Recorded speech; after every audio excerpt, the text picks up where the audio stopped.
Porque, amigos, si no lo... propios de la época de la transición aproximadamente. Final de los 70, principios de los 80. Sí, había sido un cuartel militar.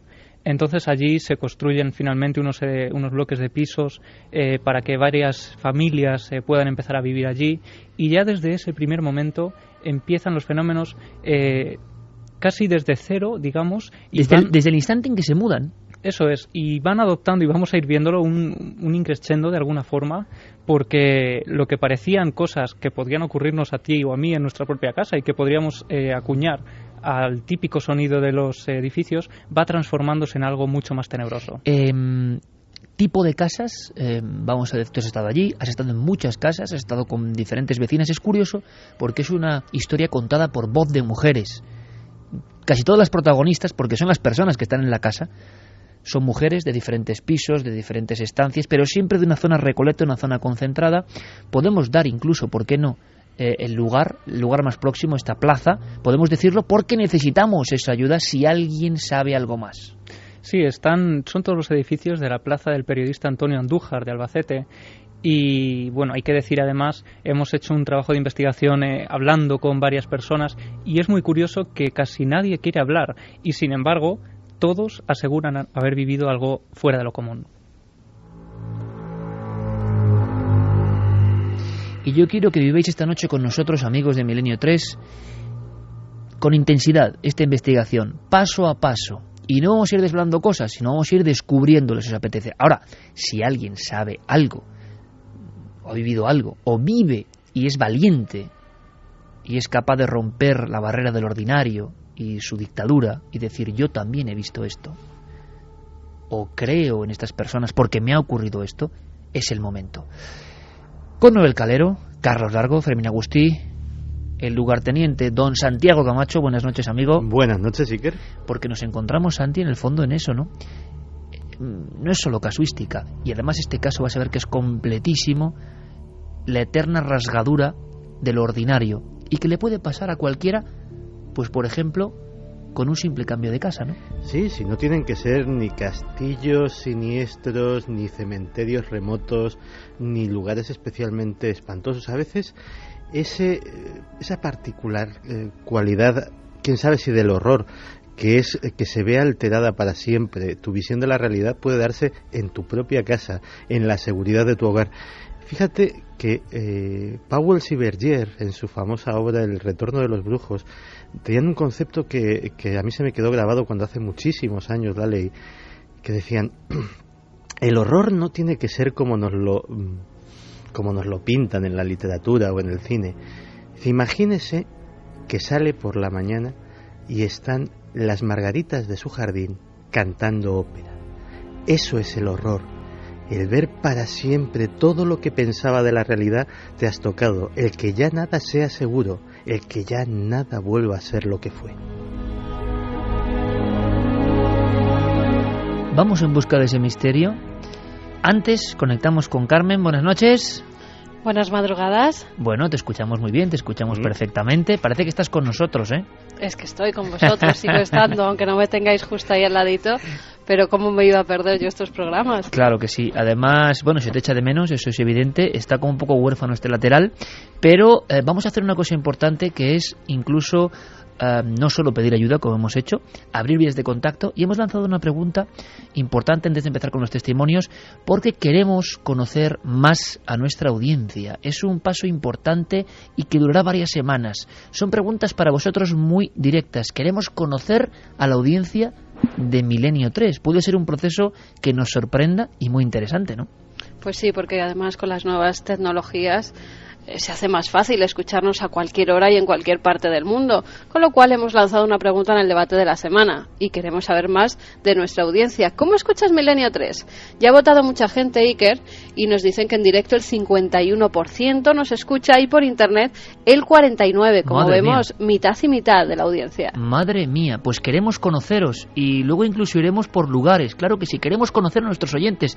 Es momento de saber algo más de todos vosotros. Os pedimos la participación y por por supuesto, Carmen, además, todas las vías abiertas para que participen en esta investigación que de verdad es para estar muy, muy pendientes. Claro que sí, vamos a dar las vías de contacto porque además, igual que la semana anterior, tenemos un regalazo. Toda la saga de Caballo de Troya, desde el primer Caballo de Troya 1 hasta el 9, hasta el último, hasta el que acaba de salir. Tan solo un ganador entre todos los mensajes que nos lleguen a las diferentes vías de contacto.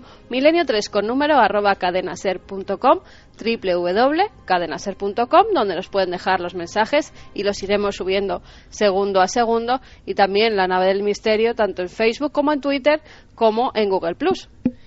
Perfecto, qué raro se me hace estar haciendo el programa sin ti, sinceramente. Pero bueno, vamos allá, vamos a intentarlo, con mucha fuerza.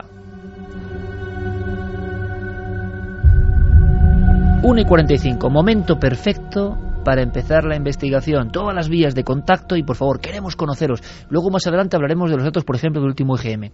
Y os contaremos muchas cosas. Queremos conoceros y queremos vivir con vosotros el misterio. Y, por cierto, lo hablaba con mi querido amigo Santi Camacho. Estamos muy contentos de estar con vosotros, siendo punta de lanza, ¿verdad?, de tantas cosas y con mucha valentía. Por ejemplo, el misterio está ahí, claro que está. Javier Pérez Campos casi lo ha tocado, porque las casas son de esta plaza periodista Andújar de Albacete. Estoy seguro que hay oyentes ahora mismo ahí. Vamos a empezar, vas casi escalera por escalera, buscando nivel sociocultural normal, centro de Albacete. O sea, no estamos hablando tampoco de una zona muy, no sé, centro de Albacete. Una casa cualquiera, casas como las de cualquier otro. Son casas, pues ya te digo, como podríamos vivir cualquiera de nosotros, casas muy humildes, muy normales, vaya, y que precisamente en esa cotidianidad, como decía Santi, habita el horror prácticamente. Para que te hagas una idea, las conversaciones en el supermercado no son del tiempo, no son de la crisis ni de estas cosas, son de anoche, ¿tú qué viste? Primer testimonio, Carmen Simarro. Cuéntanos. Vamos a escuchar a Carmen Simarro. Es una vecina que nos atendió amabilísimamente y a la que le damos las gracias por compartir de forma tan valiente y con tanta claridad su testimonio, que nos hablaba de cómo ya en los primeros días después de la mudanza empiezan a notar cosas un poco fuera de lo normal. Por lo tanto, Javi, hablamos de un cambio a este lugar que antes era un cuartel y hace unos 30 años, es decir, desde el primer instante empiezan a ver que en su casa nueva algo no va del todo bien. Yo lo notaba en la cocina, muchas veces me creía que había alguien detrás. Notaba yo como una persona detrás de mí, pero yo miraba y nunca veía nada. Y cosas así raras, de ir por el pasillo y oír ruidos. Eso sí, muchos ruidos. Como si estuviesen andando alguien por el pasillo. Y yo decía, o sea, manías mías. Pero yo se lo contaba a mis hijas y pues sí, yo también lo digo, mamá, eso. Y como tantas veces nos cuenta la propia historia, que como hemos dicho en esta introducción, tiene tantos paralelismos, que es lo que asombra, no asombra un solo caso, asombra la conjunción de miles de casos en los que vemos una especie como de increscendo. Pues todo va poquito a poco subiendo de intensidad. Claro, los ruidos, las sensaciones, pues uno puede decir, claro, es que ha sido un hogar nuevo, no lo conoces, territorio inexplorado, igual estás inquieta. Ahora, ¿por qué diferentes vecinas y vecinos estaban sintiendo lo mismo? Claro, es algo que podría no pasar de lo anecdótico si no fuera por lo que empieza a ocurrir días después. Y además, estos fenómenos no salen de las casas, es decir, todos los vecinos los viven en silencio, pensando que si hablan con el vecino de al lado van a quedar como locos. Y sin embargo, finalmente acaban hablando todos, compartiendo sus experiencias, sus testimonios, sus vivencias, y empiezan a darse cuenta de que el misterio, está ocurriendo en todo el bloque. Pero primero son importantes ruidos que pueden ser de un origen natural, sensaciones nada más. No hay ningún tipo de fenómeno en esos primeros años, en estas casas, que nos llame la atención por su gravedad en el aspecto de visión, no bajo el umbral de la puerta, visión a los pies de la cama. Todavía en esos primeros momentos no hay nada de esto, ¿no? No, hay una tranquilidad, entre comillas, dentro de esta inquietud muy habitual entre los vecinos. Sin embargo, vamos a escuchar de nuevo a Carmen Simarro contándonos cómo parece que el misterio sube un escalón. Estábamos mi marido y yo viendo la tele. Y mi marido se duerme, la hora de la siesta, era la hora de la siesta. y durmiendo, estaba ahí, y yo me puse así vuelta y veo, de momento pues se me va así la vista y veo que sale un hombre, pues yo me creía que era mi marido, cuando de momento miro así y le veo los pies a mi marido que estaba sentado a mi lado, y me sobresalté, yo digo, y me asomé ahí, no había nadie. 2 menos 10, Milenio 3, la cadena SER. Habría que detallar un poquito más, Javi, yo creo, esta visión. O sea, está ahí tranquilamente, alguien puede pensar, ¿no?, en duermevela y ve algo, se ha equivocado, es la tensión de lo anterior. ¿Qué es exactamente lo que ve esta mujer en ese instante concreto que hace que los fenómenos vayan desencadenándose en las diferentes casas, diferentes vecinos, de una forma inesperada? Pues bueno, nosotros estuvimos allí además en el lugar de la visión, precisamente, ya nos señalaba el sitio. Entonces, bueno, para que nos hagamos una idea, tiene un sofá muy cerca de la puerta de entrada al salón. Entonces, pues en este momento de la siesta, ¿no?, en el que ella estaba tumbada tranquilamente viendo la televisión como hacía otros días, de pronto ve esa extraña figura, la eterna sombra negra sin rostro, caminando, cruzando la puerta y vagando de alguna forma hacia el pasillo. No llega a ver cara, no llega a ver nada. No llega a ver nada, solo ve esa sombra de una estatura que ella asocia con su marido, porque dice que es de una estatura parecida y que por la robustez, digamos, de la figura, debía ser un hombre. Entonces ella tranquilamente piensa que es su marido, pero ¿cuál es su cara cuando de pronto mira a su izquierda y ve que su marido está acostado a su lado? Aquí interviene un elemento interesante y sigue siendo otro testimonio de la misma mujer. Una casa cualquiera de ese vecindario, luego escucharemos a otras personas, que va viendo cómo todo esto alcanza un clímax, y ahora lo explicaremos un poco, Santi, o intentaremos, porque cuando uno ya se da cuenta de lo que está ocurriendo, se mete en esa dimensión y parece, dicen los clásicos, que el fenómeno, la hierofanía, ¿no?, lo que hemos dicho, lo que sea, también se alimenta de eso y se potencia y se arma cada vez más, porque escuchando el siguiente testimonio yo creo que nos vamos dando cuenta de que esto alcanza tintes de una película de suspense terror, porque hay un momento en que compran un espejo. Carmen Simarro introduce en su casa un espejo, un souvenir de uno de los viajes que había hecho a uno de esos lugares exóticos, como que tanto sonarán a los oyentes, ¿no? Y bueno, ella nos contaba que estaba muy acostumbrada a ella a dormirse tarde, quedarse sola en el sofá durmiendo y toda la familia se iba a acostar. Sin embargo, empieza a ocurrir algo cuando introducen ese espejo en casa, y es que a eso de las 11 de la noche aproximadamente, a partir de ciertos días, empieza a ver a una extraña mujer vestida de luto que parece asomarse como desde otra dimensión y se queda mirándola fijamente al otro lado del espejo.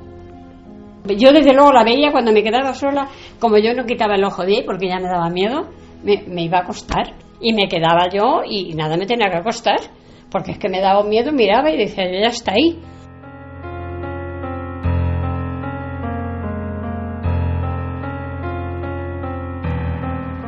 Ya está ahí. ¿Qué exactamente? Necesitamos saber más. Retrato robot, siempre a la misma hora, siempre en la misma dimensión de ese espejo, siempre mirando de la misma forma. ¿Qué te contó? Pues ella aseguraba que era una mujer de unos 40, 50 años, vestida totalmente de negro, de luto, vaya, con su pelo largo que caía por su cuerpo, y que la miraba muy seriamente, sin sonreír, sin hacer ningún gesto, sin intentar comunicarse con ella, simplemente como al otro lado del salón, en ese espejo, a partir de las 11, se asomaba esa extraña efigie y se quedaba mirándola como si fuera alguien del más allá. Pero es que lo más terrible es que ella no era la única que llegó a verla. Su hija también nos aseguraba que había sido testigo de ese fenómeno.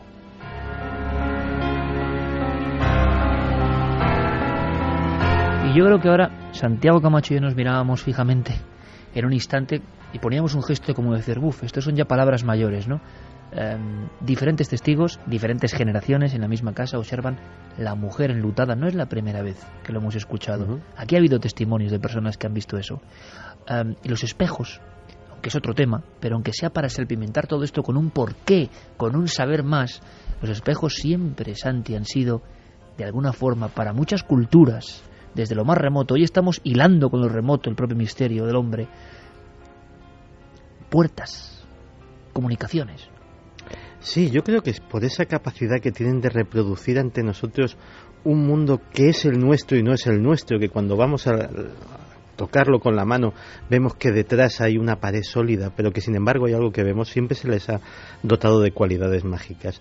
Hay muchísima casuística en el ámbito paranormal de apariciones en espejos. Por citar posiblemente el caso más famoso, hay una célebre mansión encantada en Baton Rouge, Luisiana, Estados Unidos, que se llama la Plantación Myrtle. La Plantación Myrtle es una de las candidatas a ser la casa más encantada de Estados Unidos, y en uno de sus salones hay un célebre espejo donde decenas de personas dicen haber visto sombras que aparecen justo detrás de ellos, y que cuando te vuelves evidentemente no hay nada, pero que además el espejo no es siempre el mismo, es el lugar, porque el espejo hay que reemplazarlo cada pocos años, porque el marco sigue siendo el mismo, pero pongas el espejo que pongas, siempre acaba saliéndole óxido, acaba cayéndose a pedazos la lámina reflectante que hay detrás del cristal, y que es lo que hace que haya la luz. Y es algo que a los cuidadores de la mansión siempre les ha llamado muchísimo la atención. Se ponen espejos de gran calidad y aún así ninguno de ellos aguanta. En el ámbito mágico, obviamente, también se han utilizado los espejos en cosas como, por ejemplo, la adivinación. Pensemos que el mítico Michel de Nostradamus practicaba la catoptromancia, que era el ver esas visiones del futuro a través de un espejo de plata que se introducía en un recipiente de agua, y a través del agua, con la distorsión que producía esa visión, era como se miraba el espejo, y al parecer aparecían visiones. Imágenes del futuro, o en este caso, quién sabe, porque esta es la pregunta, del pasado, pero lo cierto es que ha habido grandes, vamos a llamarlo terapeutas, psicólogos. Raymond Moody, si no me equivoco, Santi, que tenía una sala con espejos. Raymond Moody, interesado en todo lo que tiene que ver con el más allá de la vida, pues estuvo una temporada precisamente, le llamaba mucho la atención este interés de los espejos en las culturas antiguas y en todo lo mágico. Se hizo construir una sala absolutamente repleta de espejos, absolutamente recubierta, paredes, suelo y techo de espejo, donde introducía a sus sujetos para que describiesen sus sensaciones pasado un rato, y casi todos acababan teniendo visiones de un tipo u otro. Algunos, curiosamente, la gran mayoría visiones de tipo positivo. Se sentían, como decían algunos de los sujetos, en comunión con los desencarnados, como si de alguna manera aquella sala se convirtiese en una burbuja más allá de nuestro mundo físico, y de alguna manera visitasen ese mundo de lo que hay más allá de las entidades físicas, y pudieran tocarlos y visitarlos. Es curioso porque no siempre esas visiones son positivas. Los espejos, por ejemplo, sabes que se han utilizado en entrenamiento de tropas de élite en el ámbito militar. Algunas tropas de élite estadounidenses, parte de sus ritos de entrenamiento es colocar al candidato 24 horas sentado delante de un espejo, nada más. Y parece una tontería, pero ese estarse mirando constantemente, algunos dicen que ven cómo su imagen se desdibuja, cómo terminan por no reconocerse, cómo llegan a estar a un paso de perder la cordura. Imagínate, si la experiencia es fuerte, que esas personas que tienen que ser sometidas a condiciones durísimas de supervivencia, aguantar interrogatorios, ver su vida en grave riesgo, esa es una de las pruebas atroces que tienen que pasar. El espejo, como un elemento. ¿Qué hicieron con el espejo, Javi? Pues con todo el dolor de su corazón prácticamente, porque era un regalo y que a ella le gustaba, tuvieron que romperlo y sacarlo de casa. Romperlo y sacarlo de casa. Madre, hija, otras personas habían asegurado que allí aparecía una mujer. El dato es una mujer de luto, unos 40 o 50 años, mirando inexpresivamente. ¿Tendrá algo que ver? Nuestra idea es ir dando datos y que seamos esta noche un poco todos detectives, que extraigamos conclusiones, porque creo que hay un final tremendo. Pero ahora, de momento, como es de ley, Las noticias del misterio, a las 2 en punto, en la SER. La primera noticia de esta semana nos lleva hasta Módena, donde se ha hallado una necrópolis de cremación y un templo. Además, se han encontrado 3 esqueletos que no se habían quemado. Los primeros exámenes realizados en los huesos apuntan a que los 3 hombres podrían haber sufrido una muerte violenta, ya que uno de los esqueletos tenía el cráneo entre las piernas y cortes oblicuos. Además, se supone que fueron lanzados con un ladrillo en los pies a una zanja para ocultarlos. Las dataciones dan como resultado que podrían haber vivido entre el siglo I a.C. y el siglo I de nuestra era. Nuestro compañero de Ser Historia, Nacho Ares, nos habla de quiénes podían ser estos hombres. Seguramente esos 3 cuerpos pertenecen a esclavos que intentaron huir y que fueron ajusticiados. Esto es lo que dicen un poco los investigadores que están llevando a cabo los trabajos de excavación y que fueron arrojados de una manera poco ortodoxa a la necrópolis romana, en donde sí que había enterramientos más convencionales. Y acabamos en México con lo que era una leyenda urbana que acabó convirtiéndose en realidad, la de la niña vampiro. Mucha gente contaba que cerca de la localidad de Mulchechén se aparecía una niña vestida de blanco, con el pelo negro y revuelto, ojos desorbitados y grandes colmillos, que atacaba además a los viandantes. Una mujer, apenándose de ella, se acercó y la preguntó si se había perdido, pero al acercar su mano, la niña vampiro intentó morderla. Desde entonces, muchos fueron los que denunciaron haberla visto. Ahora el periodista Julio Amer ha descubierto quién era en realidad la niña vampiro. Resultó que esa niña no era nada más que una niña perturbada de sus facultades mentales, que se había perdido de su casa en esa comisaría y se escondía en el día en el monte y en la noche salía a buscar qué comer. Y como era retrasada mental, por decirlo, padecía de la mente, pues no hablaba ni nada, y si alguien se le acercaba, pues ella en defensa pues trataba de arañar, de morder o lo que sea, y en eso termina la historia. La semana que viene, mucha más información aquí, en Noticias del Misterio. Un sonido. Una voz. Una investigación. Milenio 3. Iker Jiménez. Cadena SER.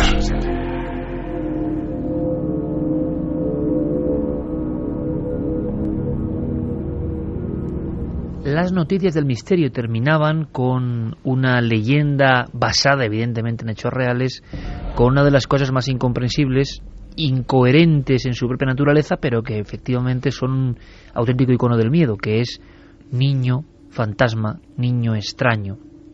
Bien, estábamos en esta plazuela de Albacete, en estos edificios construidos hace unos 30 años aproximadamente, 25-30 años, antiguo cuartel, y cómo los fenómenos van increciendo, como si fuese el guión lógico de una película de suspense creciente, pero es que aquí la diferencia es que los testigos son de carne y hueso y no se dedican ni mucho menos a el arte de hacer de actores, ni mucho menos.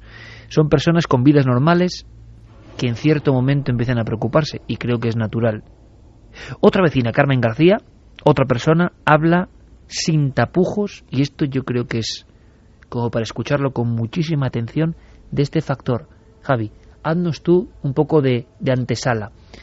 Niños, ¿en qué momento? Estamos hablando de que todo esto son capas de tiempo, ¿no? O sea, no todo ocurre en el formato que estamos ahora comentando, tan rápido, tan unido. Pasan épocas entre unos fenómenos y otros que van como cogiendo forma, ¿no? Sí, como decíamos, es un increscendo, como si el misterio fuera subiendo esos escalones de estos edificios, ¿no? Y bueno, además, este caso de las visiones de niños es muy curioso y yo diría incluso que determinante, porque le ocurre a varios vecinos de forma aislada, que no se conocen prácticamente siquiera entre ellos, y que luego, por intermediación de otros vecinos, cuando ellos acaban hablando de este tema, mira lo que me ha ocurrido, a corazón abierto, les cuentan, pues sabes que en el bloque de enfrente ha ocurrido también algo parecido. Es decir, que creo que parte de la fuerza de esta historia reside en estos casos, visiones de niños como de otro tiempo. Y si quieres vamos a escuchar a Carmen García y matizamos y entramos un poco más en este tema. Me parece perfecto. Lo que más se comenta en el vecindario Son personas que dicen que ven a niños con el pelo muy cortito, con babis infantiles, antiguos. Por lo visto, les llega el babi por aquí, más o menos, y lo que son zapatos y los pies no se llegan a... no los ven. Y los ven como recortes sin volumen. Y se oyen las risas, pero no hablan. Golpean los cristales, corretean por el pasillo, como jugando. Resulta muy curioso porque todo tiene un nexo, todo tiene, nunca mejor dicho, una especie de cordón umbilical que une estas historias. La semana pasada, nuestro compañero Carlos Largo nos sorprendía con una historia que tenía que ver con un testigo que a las afueras de Barcelona se encontraba con una visión como de niños, con el pelo, el traje, pues muy parecido, corriendo en una especie de hilera y que desaparecían. En este caso estamos analizando una visión, otro testimonio tan gráfico, tan bien contado, con tanto detalle, que ya se ve la cercanía del fenómeno. Es decir, cuando aparecen estas figuras de niños, estamos hablando de dentro de las casas modernas y queremos saber más. ¿En qué circunstancias? ¿En qué momentos? ¿Cómo los ven? ¿Y a qué distancia? Es muy curioso porque aseguran verlos tanto de día como de noche. No es la visión de película de terror, sino como hablamos en esta noche de lo cotidiano, ¿no? Del terror en lo habitual. Hablaban de detalles, nos decían, por ejemplo, tengo aquí apuntado que eran como 2D, en 2 dimensiones. Niños, además, que también aparecían como en blanco y negro, con su rostro desdibujado, no se les veía bien pues cómo eran sus rasgos faciales, y aparecían en situaciones muy diferentes. Una de ellas, la que a mí más me inquietó, es, claro, a mí me lo contaron en ese angosto pasillo, un pasillo larguísimo, muy oscuro, lleno de ventanas que dan a un patio, y aseguraban de estar comiendo o cenando en ese patio, mirar hacia un lado, ver cómo las cortinas de su pasillo se están moviendo solas. Entonces, de repente, veían a ese grupo de niños que, muy curioso, siempre aparecían en grupo, como jugando. De pronto empezaban... Nunca un niño solo. No, siempre en grupo. Llamaban de pronto a los cristales, empezaban a golpear con fuerza los cristales y desaparecían corriendo en la inmensidad de ese pasillo. Pero vamos a ver, me estás hablando de que desde el patio, viendo el propio interior de tu casa, analicemos la escena, la familia tiene ese patio interior, está comiendo o cenando en ese patio, dentro de la casa ya no hay nadie, el pasillo circunda la propia zona y ellos ven que de repente hay alguien dentro de casa o que se mueven las cortinas, y luego ven a los niños. E incluso en más de una ocasión han llegado a correr hacia el interior de la casa para ver quién eran esos niños, si era alguien que se estaba colando dentro de sus casas fruto de alguna gamberrada, ¿no? Cuando echaban a correr, llegaban al pasillo, veían cómo ese grupo de niños desaparecía prácticamente al final de una de las habitaciones del pasillo. Cuando llegaban a esa habitación, allí no había absolutamente nadie. Pues la verdad es que el caso además es de libro en cuanto a la sucesión de ese crescendo del que nos hablabas antes, Iker, porque efectivamente, según la literatura paranormal, primero empiezan los fenómenos sensoriales, los sonidos, los olores, sensaciones térmicas, esos primeros ruidos que notaban en la casa. Luego ya empiezan las visiones. Luego esas visiones... Es una segunda fase, ¿no? Esto sí. Nunca se ha analizado, yo creo, por fases, pero la segunda fase sería esa, Sí, ¿no? hay literatura al respecto, hay 5 fases. Vaya. Hay 5 fases. La primera es la de las sensaciones y además es un calendario, o sea, van cronológicamente. La segunda es las sensaciones audiovisuales, en cuanto a que empiezas a ver figuras, y luego ya en la 3, 4 y 5 empiezan las físicas. Cuando digo físicas es en la tercera se empiezan, por ejemplo, a accionar los interruptores de la luz, a abrir y cerrar puertas, a suceder cosas normales de forma anormal. En la cuarta lo que suceden ya son cosas absolutamente extraordinarias, es decir, ya las cosas salen despedidas, hay roturas inexplicables de objetos, hay levitaciones a la vista de todo el mundo. Y la quinta, que esperemos que no sea el caso de esta noche, es cuando el fenómeno se torna agresivo y los efectos físicos empiezan a verse en las personas. Golpes, mordiscos, arañazos, señales en la piel, etcétera, etcétera. Y todo eso, curiosamente, como muy bien decía Javi, empieza siempre con muy poco y de alguna manera, como si se fuese retroalimentando, va cogiendo energía, va cogiendo entidad, y todo eso que empieza a suceder externamente a los testigos termina afectando al cuerpo de los testigos de alguna forma, que es cuando ese fenómeno les toca.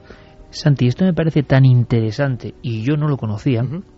Es decir, en el aspecto incluso de la ufología, por ejemplo, ha habido muchas clasificaciones de fases concretas. Y yo decía ahora, bueno, y en estas desapariciones ¿habrá algún tipo de baremo? Santi ha encontrado ese baremo, y como es tan interesante y es de cajón y tiene, parece, cierta lógica o sentido, o quiere decirnos algo, esta especie de espiral del misterio, cuando a veces se desarrolla y no hay un final y sigue, podría resumirme casi en titulares punto por punto. Me parece interesantísimo, Santi. ¿Las 5 fases concretas? Pues mira, fase 1, fase sensorial: puntos fríos, extraños olores, extraños sonidos, pasos. Fase 2, ya las sensaciones audiovisuales se concretan. Ya no estamos oyendo ruidos extraños, sino ya directamente susurros, voces, risas, vemos figuras que se desplazan. En la fase 3 ya casi se puede empezar a hablar de poltergeist, porque ya empezamos a que los objetos físicos se ven afectados, los interruptores de la luz, las puertas de los armarios, las puertas de las casas, hacen su acción normal, pero sin que nadie la ejerza sobre ellos. En la fase 4 se avanza, gana ímpetu el fenómeno, y empiezan a moverse objetos solos, a incluso salir despedidos, volar, aparecer y desaparecer objetos misteriosamente. Lo típico, que lo dejas algo encima de una mesa, te vuelves y ya no está. Y finalmente, en la fase 5, es el testigo el que empieza a notar el fenómeno sobre sí mismo, en forma de tacto, de golpes, incluso de arañazos, etcétera, etcétera. Ahora tenemos una especie de guía para saber incluso en qué momento de la historia nos encontramos dentro de estas 5 fases.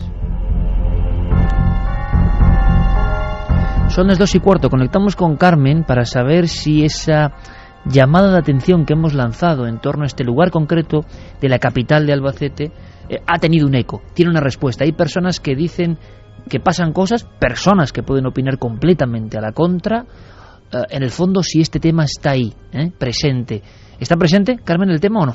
Pues sí, parece que está presente. Incluso tenemos vecinos de la zona. A mí, con las descripciones que estabais diciendo, se me estaba poniendo la carne de gallina, porque además me estaba imaginando, ¿os acordáis de la película El espinazo del diablo? Totalmente. Esos niños en blanco y negro desdibujados. Mira, te quería preguntar además, como tú estás en una especie de mini estudio, que es un despacho muy grande, lleno de miles de libros, te imagino con no mucha luz, con 2 perritos guardianes. Completamente apagada. Con 2 perritos guardianes, eso sí. Pero claro, encima, es que no sabéis cómo es la biblioteca de Carmen. Libros antiquísimos de demonología, de apariciones, de lo místico. Y yo le preguntaba hoy, ¿cómo será, verdad, hacer radio con un micrófono, unos cascos, escuchar el programa desde dentro y desde fuera al mismo tiempo, y no como aquí, sino rodeada de esos objetos de poder que son los libros? Y estos fenómenos, esta sensación, imagino que tiene un pozo muy especial, y yo no sé en qué fase estaremos, pero tiene que vivirse de una manera muy especial, ¿verdad? Se vive de una manera especial, y estamos, yo creo que en la primera fase, donde se escuchan los ruidos y los perros detectan y salen corriendo, incluso ladrando en ocasiones, porque están escuchando cosas, no sé si raras o no, pero algo oyen. Seguro que no. Son guardianes. ¿Y qué dice la gente de Albacete? Pues vamos con algunos de los mensajes. Paco Nieto nos decía: he vivido en ese bloque 20 años. Mi madre siempre dice que oye ruidos muy raros. Nicolás dice: buenas madrugadas, escribo desde Albacete. Estos sucesos ocurren desde hace muchísimos años. Hace siglos hubo un convento con su cementerio propio. Es una historia conocida aquí. Soy vecino de ese bloque. Nuestro perro se quedaba mirando fijamente al pasillo muy a menudo. Isabel nos comentaba que vive a 200 metros de la plaza de la que estamos hablando, que está a cuadros, que un amiguito de su hijo vive allí en la misma plaza y que no se puede creer que se enterará de todo. Viviendo en Foncalet, en el Alicante, me ocurrieron cosas que me cambiaron la vida. Dicen que allí había un cementerio. Se trata de la prisión de Alicante. En Alcalá de Henares también nos dicen desde el cuartel de la Brigada Paracaidista que algunos soldados han visto una monja paseando. Incluso alguno aterrado pues dice que ha abierto fuego. Francisco, el universo a nivel cuántico nos brinda visiones de planos existenciales que somos incapaces de comprender. Nuestro cerebro se esfuerza por darle sentido, pero está velado por el sentido común. Y hay una cosa importante, tenemos un racimo, incluso dando teorías, luego veremos si se confirman o no, o hay una leyenda urbana, sobre qué pasaba en este lugar concreto de Albacete. Vamos a guardarlo un poco como sorpresa para ver qué pasó realmente en ese lugar, en esta plaza que había antes, realmente que había algo en el subsuelo, había algo que perturbaba. Parece ser que las obras que se producen hace no mucho tiempo, y ahora creo que había obras de nuevo, sí que impulsaron de nuevo los fenómenos. Dentro de las 5 frases que he dicho Santi, el incorporar obras parece que es otro gran clásico. Teníamos la encuesta lanzada, sí, y recordamos por supuesto el asunto de los libros, ¿no? Tenemos esa encuesta que ha variado muy poquito en ikerjimenez.com. Además van a poder seguir votando toda la semana porque queremos saber más de nuestra audiencia. ¿Cómo escuchas Milenio 3? En directo el 50,6% de la gente y por internet 49,4%. Tenemos mitad y mitad, y que esto varía muy poquito. Vamos a dar las vías de contacto: milenio3 con número @cadenaser.com, www.cadenaser.com, donde nos dejan esos mensajes breves que segundo a segundo vamos subiendo, y también La Nave del Misterio, tanto en Facebook como en Twitter como en Google+.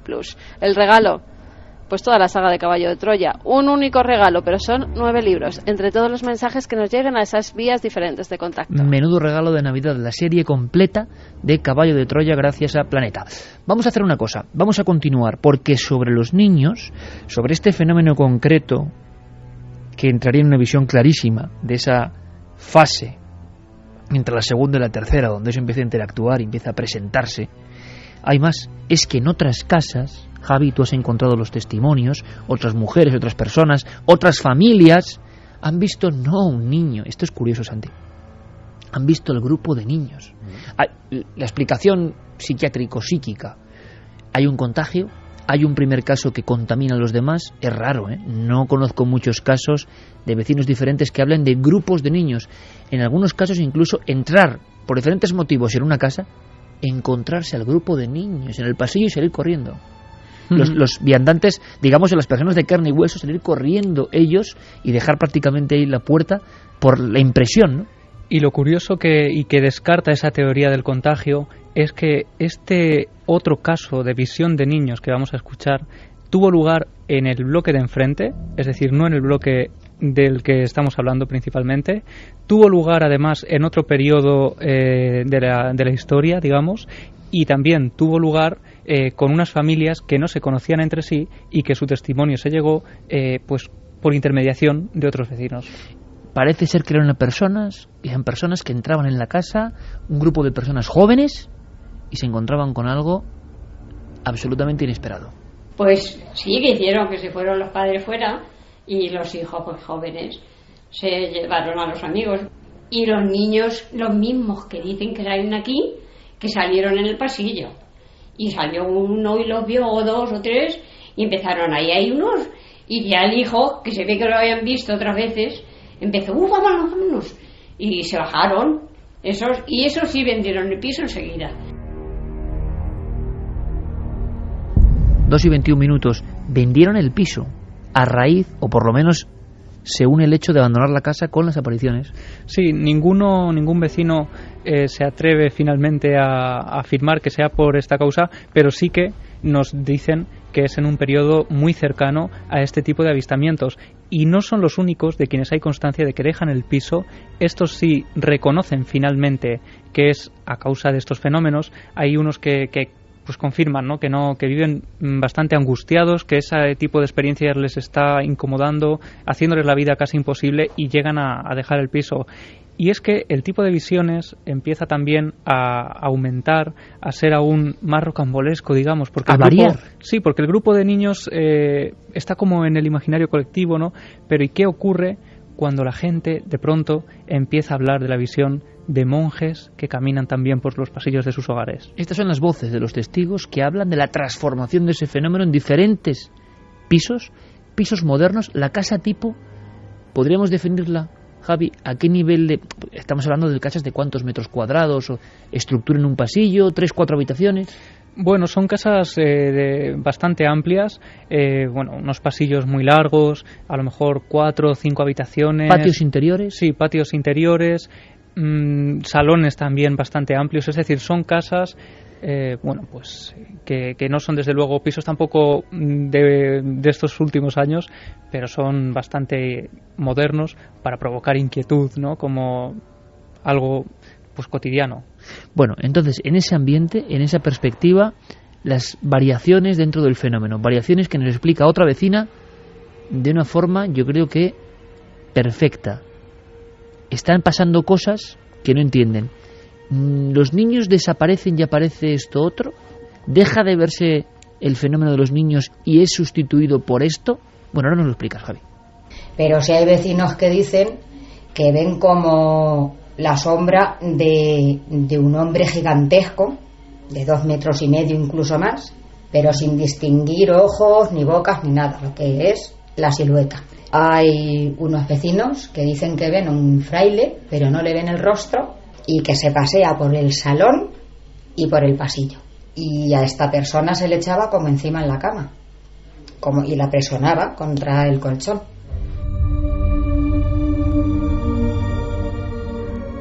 Aquí acabamos de hacer alusión a otro clásico, y sería la última fase. El fenómeno, Santi, interactúa con las personas. Muchos psiquiatras hablarán de, y vamos a hacer un dossier sobre eso, parálisis del sueño, terror nocturno. Pero, ¿qué definición? Albacete, una casa normal, un vecindario normal, un fraile, la imagen de un fraile, y que una de las vecinas decía que había notado cómo en la habitación presionaba contra la cama a la persona. Todo un clásico. Todo un clásico que me ha descuadrado toda la imagen que tenía del caso, porque claro, cuando yo iba a hablar de niños, de frailes, me imaginaba lo que se viene siendo un espectro, que a diferencia de un fantasma, digamos que el espectro es un fragmento de película que sucede delante de los ojos del testigo, que va a lo suyo, que no interactúa, no parece darse cuenta de la presencia del testigo, parece como un momento congelado de una vida remota. Pero evidentemente interactuar, y de esa forma además tan terrible, ya nos dice cosas muy diferentes. Y hay una pregunta que además yo siempre me he hecho y que algún día deberíamos, si no intentar explicar, por lo menos tratar de alguna forma. Y es, en toda la casuística de apariciones que hay y que hemos tratado aquí a lo largo de todos estos años, ¿por qué hay un porcentaje tan altísimo de religiosos y religiosas, de monjes y monjas? ¿Qué sucede con esas personas?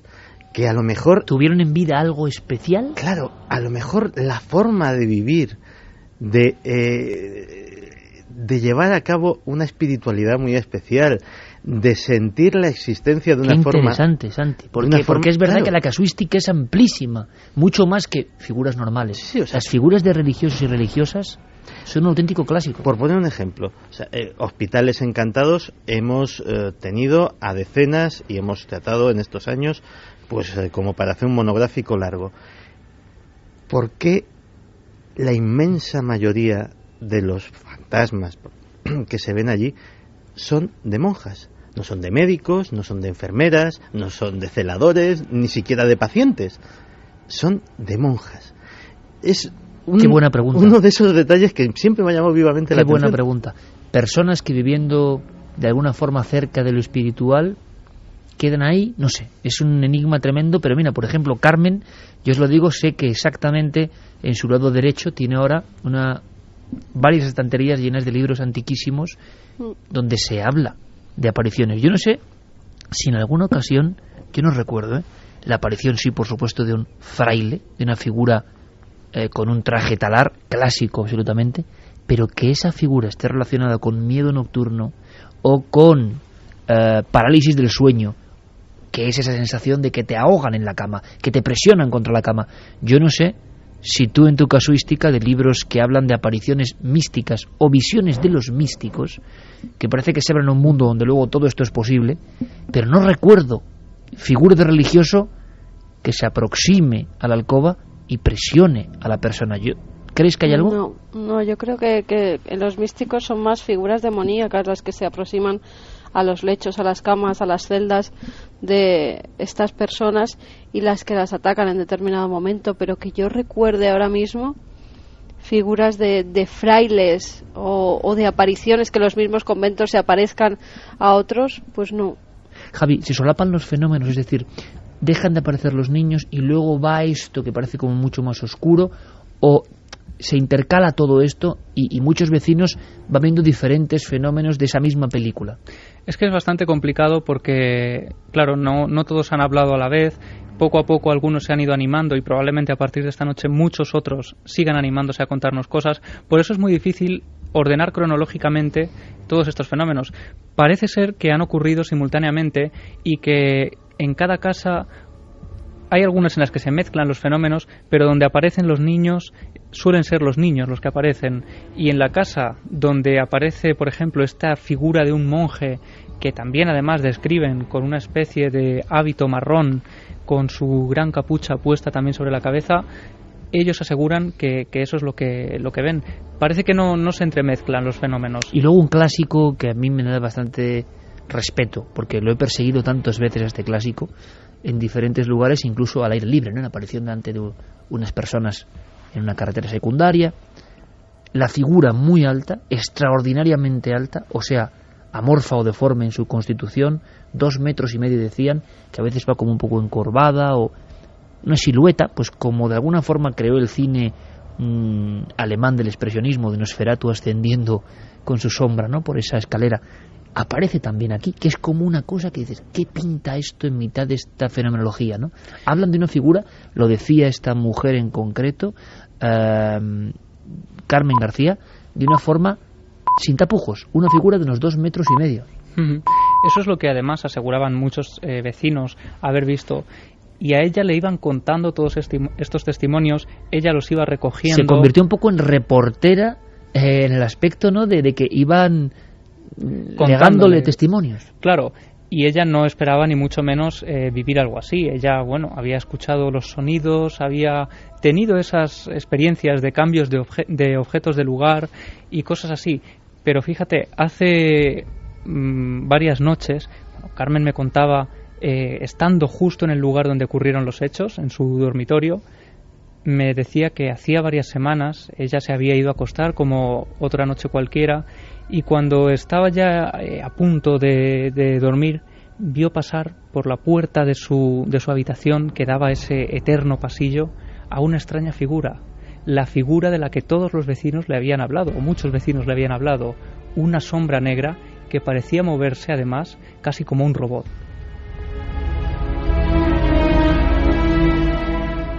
Y llega un momento que esta mujer, que es un peldaño más valiente que los demás, hay que decir, o arrojada, le dicen, y estamos hablando de final de los 80 en este caso, es un momento de verdad, Santi, además donde las psicofonías empiezan a pegar fuerte, se empieza a divulgar, que con uno de esos viejos cassettes de doble petina intente grabar, y pasan cosas. Ella lleva a cabo una investigación, además nos decía que sin mucho conocimiento sobre el tema, y lleva a cabo, es muy interesante lo que hace, porque lleva a cabo investigaciones de diverso tipo, tanto antropológico como histórico como paranormal, por lo que está viviendo. En este caso por ser testigo y querer saber. Claro. No sin ningún afán de divulgar o de... No, ella simplemente quería dar respuesta y decía que tenía la leve sospecha o la inquietud de que allí tenía que haber algo, porque todo aquello no era para nada normal. Por lo tanto, pues lleva a cabo una de esas sesiones de psicofónicas para intentar captar algo, y si quieres vamos a escuchar a Carmen García contándonos. Hemos grabado psicofonías de una manera así muy... lo que es un radiocasete de toda la vida, con 2 pretinas, pero nos salieron 2. En una se oían cantos gregorianos, rezos, era la voz desde luego que parecía de una mujer que decía "te salve Dios". Se oía también la voz de un niño que decía "ven". Y sin embargo, la siguiente psicofonía, ahí era una voz muy grave, parecía así más masculina, y decía, iros ya. Y luego insultos.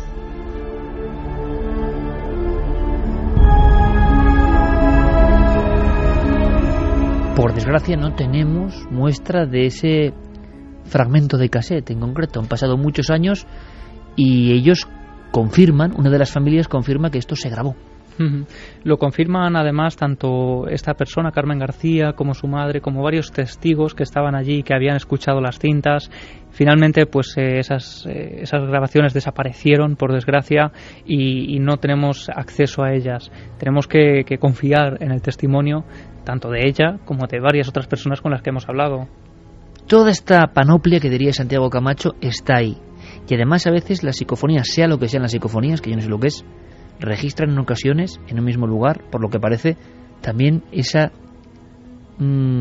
amplia variedad de mundos en las mismas grabaciones. Sí. Y además que si esto es así, no lo pongo en duda, como lo relata la testigo, señalar, como sabemos todos los que hemos hecho la experiencia alguna vez, que esto de las psicofonías no es ni mucho menos llegar, besar el santo y que te salga una voz, un gregoriano o un señor diciendo que te vayas o cualquier otra cosa, sino que es largo, tedioso, a veces salen voces o fenómenos o sonidos que son difíciles de identificar. Porque hablaba con mucha seguridad de un rezo. Efectivamente, es decir, estamos hablando de esas que también las hemos oído y que también se han dado, que son clarísimas, que se escuchan con una nitidez importante, pero que son raras, son una entre muchísimas.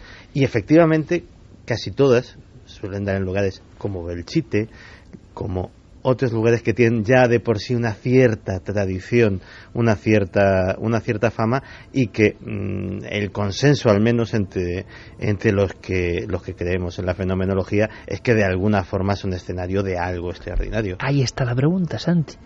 ¿De qué ha sido escenario? ¿Qué escenas se han vivido ahí antes de la construcción de esos pisos? ¿Quizá tiene que ver con el cuartel o no? Vamos a intentar descubrirlo. Esa es nuestra máxima motivación ahora.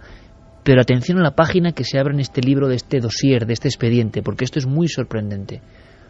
Damos paso a la investigación criminológica, damos paso a la cantidad de sucesos luctuosos ocurridos en algunos de esos bloques. Javier. Sí, yo me quedé muy alucinado y bueno, recuerdo, por ejemplo, esto ocurrió casi al llegar a la casa de Carmen García, con el investigador de Albacete, Carlos Navarro, que además estuvo también, y recuerdo que nos miramos muy impactados cuando la testigo nos empezó a contar, nos abrió este expediente del crimen y nos empieza a enumerar casos muy trágicos ocurridos en toda esta manzana. Hasta además se ha comprobado a veces que el 112 ha hecho más visitas a esta calle y a esta zona más que a todo el resto de la capital de Albacete. Además es curioso que aquí de vez en cuando oyes la sirena y te asomas y efectivamente. ¿Efectivamente qué? Pues te enumero. Yo empecé a tomar nota como loco porque ella hablaba rápidamente, comentaba varios casos y tuve que escribir. Fíjate, en ese edificio, intento de suicidio con muy graves consecuencias para la persona, que quedó muy malherida.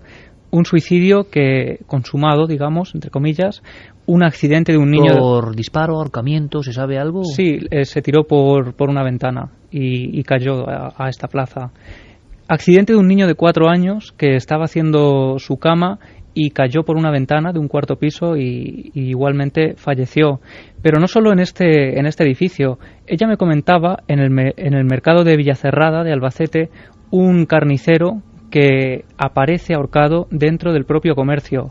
Residencia Cervantes, otro suicidio. Muy cerca un vecino también que atesta 20 puñaladas a su novia y después se suicida. Terrible, y no era la única persona que me había hablado de esto. Otras personas que no han querido hablar, pues también me comentaban que incluso, fíjate la escena, estando en la propia plaza del periodista Antonio Andújar, habían visto caer el cuerpo de una persona a la que ellos mismos conocían.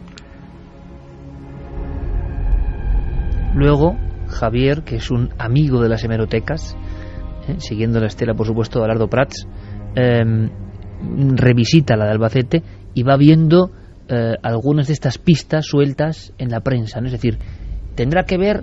¿Será una pura casualidad o no? Es curioso que los vecinos tienen la sensación de que el nivel de luctuosidad o hechos supera con creces al resto. Ahora, es una sensación muy personal ante el impacto que producen estos sucesos, por ejemplo, tan traumáticos, ¿no? Como el suicidio precipitándose por una ventana. ¿Es un poco leyenda o es verdad? Hay sitios así. No voy a decir el lugar por no condicionar a nadie, que la sugestión también es muy mala. Pero hay una ciudad dormitorio de una gran capital española que muchos de sus habitantes las conocen con el sobrenombre de la segunda oportunidad, porque el índice de dos cosas que además aparentemente no tienen nada en común: el índice de divorcios, de ahí viene lo del nombre jocoso de la segunda oportunidad, y el índice de casos de cáncer, son llamativísimamente superiores a la media nacional. Y ha habido todo tipo de especulaciones sobre si las aguas subterráneas, que las hay, si sobre ciertos yacimientos cristalinos, que los hay en el lugar, si sobre qué energías telúricas o qué, incluso yacimientos arqueológicos, que también los hubo en el lugar, pudieran haber afectado a esto. Pero el dato estadístico existe, es decir, en este lugar, que insisto, pues para no sugestionar ni condicionar a nadie, no voy a decir cuál es, esos dos índices son muy llamativamente por encima de la media nacional. Y efectivamente hay sitios así, y es un misterio, o sea, nadie sabe por qué hay lugares que están marcados para que algo suceda. Acuérdate del famoso triángulo de los suicidas. Estaba pensando en él. Eso sí iba a decir yo también, los árboles donde se suicidan familias enteras. Y además eso también es un misterio, que uno tras otro en la zona de Alcalá los familiares Real. Exactamente, los familiares además eligen las mismas ramas de los mismos árboles para quitarse la vida. Y que es un incremento, no tengo ahora vuela pluma el dato concreto, hicimos el reportaje en su día, pero como que cuadruplicaba o quintuplicaba a nivel mundial y además luego entrevistando a las personas, y es un tema muy delicado, pero que sentían un impulso, ¿verdad? ¿Te acuerdas? Sentían un impulso y personas sin ningún problema se iban al olivo y se ahorcaban. O el bosque de los suicidios, del que hablamos, donde iba la gente a perderse y a suicidarse de todas las maneras posibles, y se encontraban restos cada 2 por 3 de gente que se había quitado allí la vida. Vamos a ver si ahora en unos minutos tenemos más datos de gente que conoce cosas, porque Javier Pérez Campos se ha encontrado, como siempre, con la dualidad que hemos expresado al principio: la valentía solo de algunos testigos, que incluso recogen testimonios, y la cerrazón en ocasiones, el mejor no hablar de esto, el apartarlo, aunque uno incluso lo sufra, porque hay cosas que deben quedar bajo la alfombra, ¿no? Nuestra obligación, evidentemente, es sacar todo esto a la luz para saber más. Pero es que, atención, aquí hay un giro muy importante. Aquí hay un giro muy importante en este preciso instante. Acude nuestro compañero hasta la alcaldesa de Albacete para saber más de algunas cosas. Hay que investigar en ese emplazamiento, Javi. Sí, vamos a escuchar ahora después a la alcaldesa de Albacete hablando para varios medios de comunicación sobre algo que había ocurrido. Si quieres, antes de todo, para que la gente entienda esas declaraciones, te leo algunos titulares de prensa. Venga. Del 18 de agosto de 2010, el día de Albacete. Las obras destapan un yacimiento arqueológico en pleno centro. Al parecer, estaban llevándose a cabo unas excavaciones para el soterramiento de unos contenedores, y ahí es cuando llegó la sorpresa. Aparecen unos huesos. El día 19 de agosto de 2010, hallados los restos de un convento del siglo XV. El pueblo de Albacete, 19 de agosto de 2010. Siglo XV. Los restos de la plaza periodista Antonio Andújar son humanos. La Tribuna de Albacete, 19 de agosto de 2010, un estudio arqueológico fechará los restos humanos hallados. Me estás diciendo, con titulares de la prensa local, que 20 años después de toda la amalgama de testimonios diversos e incomprensibles de una zona muy concreta, muy precisa, personas que no sabían lo que había bajo su suelo, claro, de pronto, como por casualidad, y hombre, hay que decir que toda esa zona de Albacete ha estado siempre además muy ligada a la cultura ibera, la cultura funeraria por excelencia antes de Roma, en nuestro país, y que se descubre no solo un yacimiento con huesos humanos, sino que además se descubre los cimientos, las bases de todo un convento. Y nadie sabía exactamente que eso estaba allí. Hay personas que sospechaban, como ya te avanzaba antes, que allí tenía que haber un enterramiento o algo, porque decían que si no, no era para nada normal. Vamos a escuchar a Carmen Oliver, alcaldesa de Albacete, en agosto de 2010, hablándonos de este hallazgo.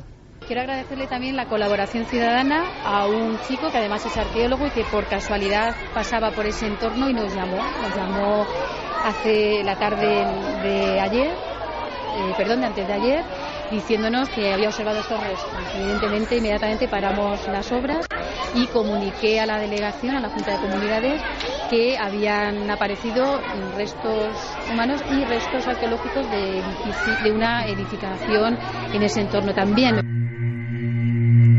O sea que si faltaban peldaños para lo clásico de un fenómeno, tenemos obras que movilizan cosas, tenemos un yacimiento arqueológico y tenemos esa conexión que decía Santiago Camacho con lo espiritual religioso justamente allí. Y tú quieres indagar todavía más, y creo que vas a hablar con una de las conservadoras, una de las archiveras, una de las investigadoras. Cuéntamelo tú, Javier, porque es que hubo más cosas, hay que saber más de ese emplazamiento. ¿Tendrá que ver con la visión de un fraile, o es que la visión de ese fraile o esas figuras de monje son tan arquetípicas, están tan dentro de nosotros que no tienen que ver? O sí, o es curioso que esté justo apareciendo eso sobre el vertical de esos hallazgos. Vas a saber más con especialistas. Sí, acudimos, este era ya el último paso de la investigación, acudir al archivo histórico para ver sobre el terreno mapas de la zona. Y ¿Los tienes ahí? Aquí los tenemos, mapas de 1700, mapas de 1800. Para que te hagas una idea, Plaza Periodista Antonio Andújar, año 2011, en esa misma zona, en el siglo XV, convento de San Francisco, monjes franciscanos, túnicas marrones y enterramientos en la zona. ¿Cómo puede ser posible una carambola de este tipo, no? Es mucha carambola, puede ser, pero es tremenda. No, mucha casualidad me parece, efectivamente. O sea, 20 años antes las personas en esos pisos nuevos, sin saber nada de la historia, hablaban de los monjes con hábito marrón.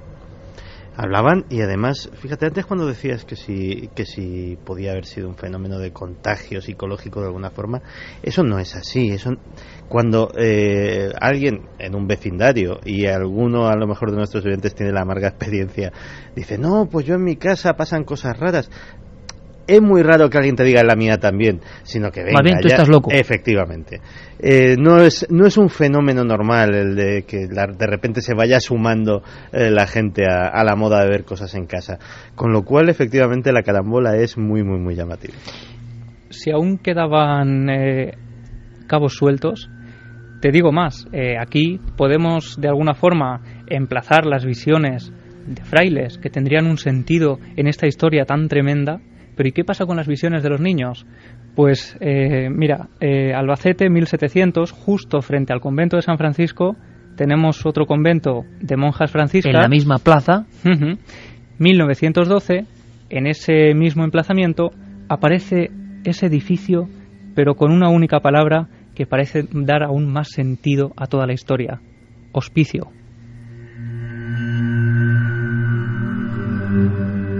Pocas veces, Santiago, ¿verdad? Las piezas de un puzzle, el armazón, los monjes, las monjas, los niños que describían los vecinos hace 20 años como de otro tiempo, con batines, con un corte de pelo de otra época, y en la misma plaza había un hospicio a principios del siglo XX. ¿Escuchamos a este especialista? Sí, vamos a escuchar a Elvira Valero, que es la directora del Archivo Histórico. Hay testamentos, por ejemplo, antiguos del siglo XVII, en la que la gente más acomodada de Albacete pues da una limosna o sufraga unos gastos, y a cambio de eso tiene el privilegio de ser enterrados en la capilla mayor. También se enterraban con el hábito de San Francisco, eso lo especifica el testamento.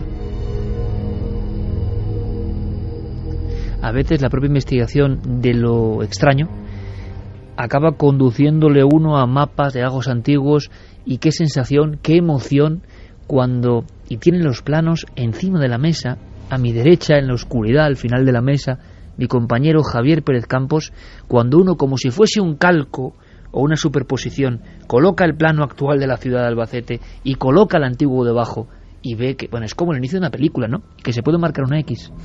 Sí, se puede marcar porque también hemos conseguido, gracias a Elvira, ese mapa, ese plano del convento, y justo este recuadro donde dice antigua iglesia del convento, casualmente el lugar donde se llevaban a cabo los enterramientos, ahora dice Plaza Periodista Antonio Andújar.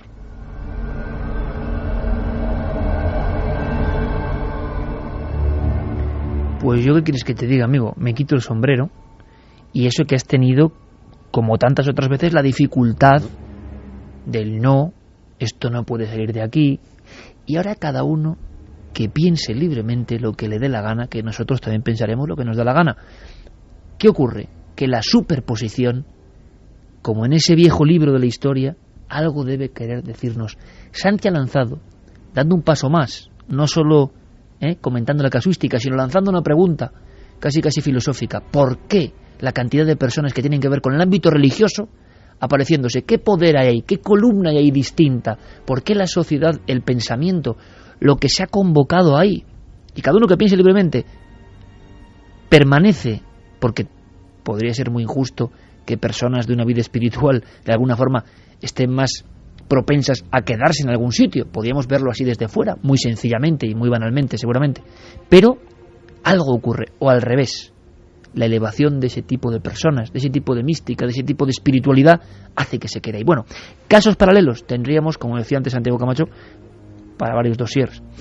De los más desconocidos, y que son como un calco de este, en la calle Aníbal de Linares, en el año 95, hubo una serie de alaridos terribles, una serie de sonidos como de un agonizante, una investigación policial, intervención de las fuerzas de seguridad, provincia de Jaén, y es curioso, Albacete, Jaén, y toda la zona antigua de los íberos, turdetanos, yacimiento arqueológico, con huesos, bajo justo las casas donde esto ocurría. ¿Es suficiente que un yacimiento esté ahí debajo para darle una significación a un fenómeno? No, pero es una constante que tiene que hacernos pensar, sí.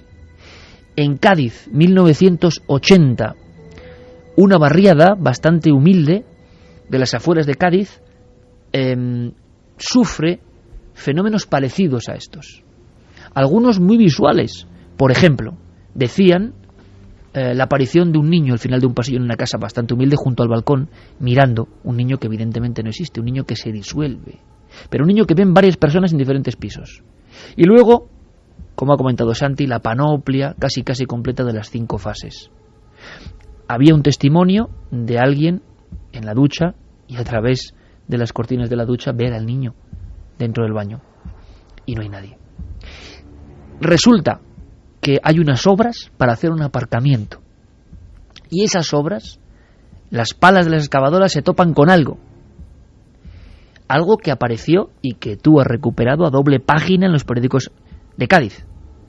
Lo llamaron el sepulcro global de los niños.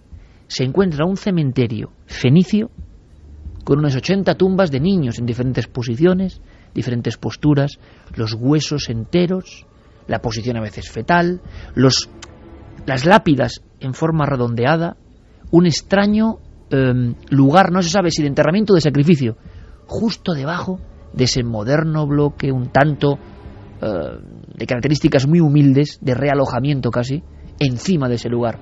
Y solo se descubre cuando las obras tocan la piedra antigua. Estos casos ocurren y pasan. Ahora, nuestros amigos, ahí está la investigación, y una investigación de libro realmente sorprendente donde las haya, el puzzle como que se amolda, ¿no? La tuerca que entra perfectamente.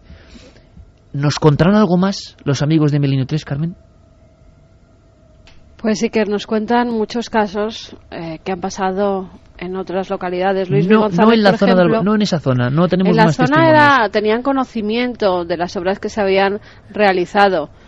Nos decían que, por ejemplo, posiblemente los restos son de monjes, ya que en esa plaza hubo un convento, nos lo decía Puchu. O sea, que esto lo sabía la gente, pero claro, en el 2010 fue muy público, claro, ¿no? Pero no en el año 82, por ejemplo, cuando empezaron los fenómenos. Qué curioso. No, nos hablan siempre de las noticias que se publicaron a raíz de esas obras que se hicieron y del convento de San Francisco, que además, lo apuntabais antes, del siglo XV, el más antiguo, que se encuentra en Albacete.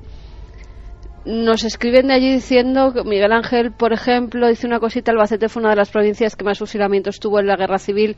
No tendrá nada que ver, ¿no? Habéis apuntado que había un orfanato, ¿no? Ahí muy interesante, es anterior a la guerra civil. 1912 aparece en los planos de Javi, pero es muy interesante. Yo lo hablaba hace poco con dos buenos amigos, Alberto Cerezuela y Paco Pérez Caballero. Tendrá que llegar el día en que se aborde el tema de marcas de la guerra civil, pero no a nivel político, sino a nivel del misterio, ¿verdad? Efectivamente, porque hay supongo que muchos lugares donde hay cicatrices de uno y otro bando. En cada provincia hay un sitio donde se asimila misterio o se comenta misterio en trincheras, lugares de este tipo, ¿no?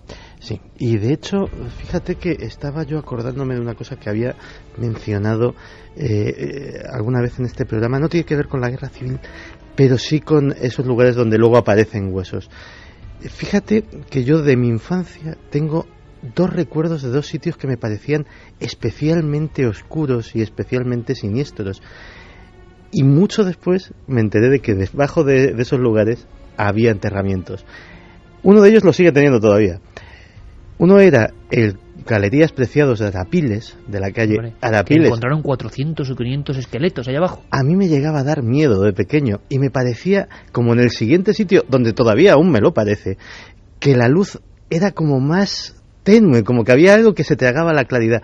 Y la otra es el andén del metro de Tirso de Molina, que eso lo supe gracias al maravilloso libro de Clara Tahoces sobre misterios de Madrid, que dentro incluso debajo de las losas hay todavía un enterramiento que se dejó ahí cuando se hizo el metro en su día. Y los conventos en honor a San Francisco algo deben tener, porque me estoy acordando de que en Vitoria, el convento de San Francisco, que aún está en un patio interior, que por cierto está al lado del de casa de mi abuela, en una piña muy concreta de la parte antigua de Vitoria, ahí tenemos a nuestro gran amigo Enrique Chazarra, y está el edificio de Hacienda, las historias de la aparición de un niño, están un montón de vecinos, y es justo, y están ahí las columnas, incluso en capiteles del convento de San Francisco. Más mensajes, Carmen.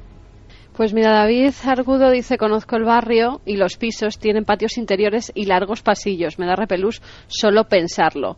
Sandra Argandoña Martínez dice que acaba de pasar por esa plaza ahora mismo, que bueno, que ha sentido un escalofrío, que no sabe si eso está muy bien, ¿eh? Escuchar este programa y pasar justo por ahí. El programa, o simplemente que esa plaza tiene una energía especial. Y como te comentaba, nos llegan casos, por ejemplo, de Ceuta Dina, que vivía junto a un colegio de monjas, y habiendo niebla, si nos acercábamos se oía un coro de niños jugando de noche junto a él, también un corro. Cuando nos alejábamos se callaban en plena noche. Bueno, hay que decir que esto es importante, Carmen, que por supuesto no hay que estigmatizar ni mucho menos que la gente es más, la gente es muy valiente y cuenta, es una zona como otra cualquiera, no hay que marcar ni tener ningún miedo. Ahora con el repelús del programa puede ser, pero que sobre todo lo que hay es gente valiente, hay que decirlo. Sí. Juan Antonio nos decía: en mi pueblo existe una casa que perdió un antepasado mío en una apuesta y en la que suceden sucesos del cuarto tipo, Santi apunta, que se han comentado. Se dice que hasta que no vuelva mi familia nadie podrá vivir allí. Yo estuve viviendo 6 meses en la Cartuja de Porta Coeli y por las noches escuchaba los pasos de unos zapatos que se acercaban a mi celda y se paraban delante de mi puerta y yo empezaba a rezarnos, lo comentaba Aitor. Luis V. González, buenas madrugadas, me llamo Luis y soy de Murcia. He vivido mi infancia en un edificio donde murió un niño delante de su hermano cayendo desde el piso donde yo vivía por el hueco del ascensor, cuando el edificio estaba todavía en construcción. He oído el grito todos esos años y mi madre ha pasado un calvario. Todavía ocurren cosas allí.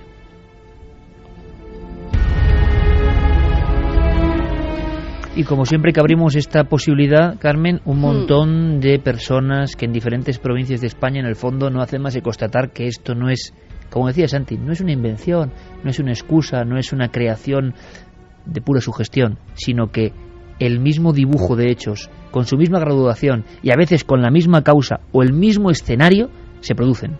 Sí, son lugares marcados por la tragedia. Fíjate, nos llega un mensaje de Fran Ojeda, dice que es normal encontrar huesos de niños en monasterios y demás. Si algo me impactó mientras estudiaba historia es como en la Edad Media los niños no significaban nada. Las mujeres tiraban a los niños por un puente o los abandonaban en monasterios para que murieran. Los niños no tenían nombres hasta cumplir los 12 años. Bueno, eso es un dato que Es una tremenda historia. Atroz. Sí, Tremendo. Hay que indagar por ahí, porque la atroz historia, a veces hay que contarla también, porque nosotros creemos, en general uno ve el mundo diciendo qué mal están las cosas, ¿no?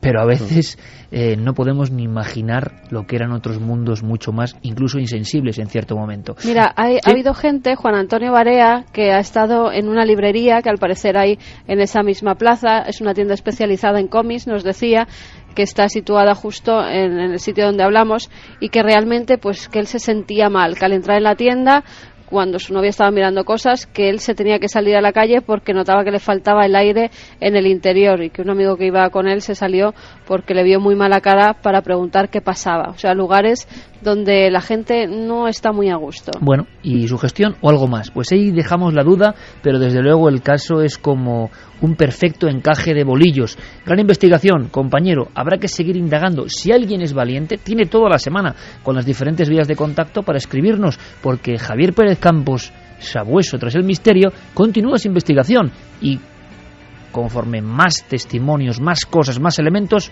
más podremos llegar a saber. Javi, como siempre, muchísimas gracias. Gracias, Iker, y sirva esto para que la gente nos cuente más historias. Claro que sí, ese es nuestro objetivo. Un abrazo fuerte, compañero.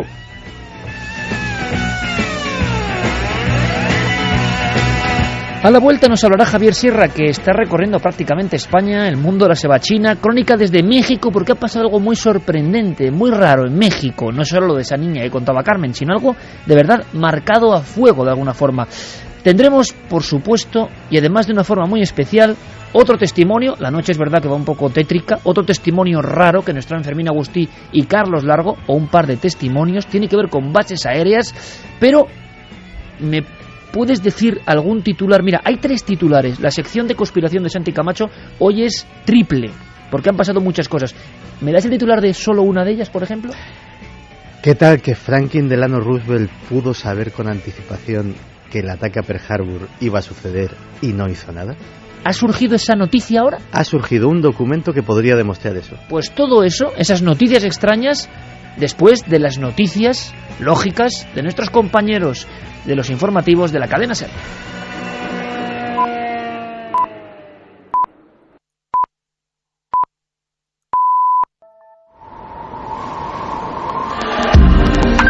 Nunca antes habías estado tan cerca de lo desconocido.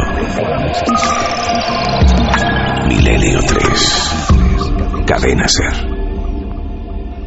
Sí, además nos lo hacían saber a través de todas las plataformas, Iker. Muchos de ellos no solamente nos escuchan en directo, sino que luego repiten y reescuchan el programa a través de los podcasts y de otros medios que hay por la red.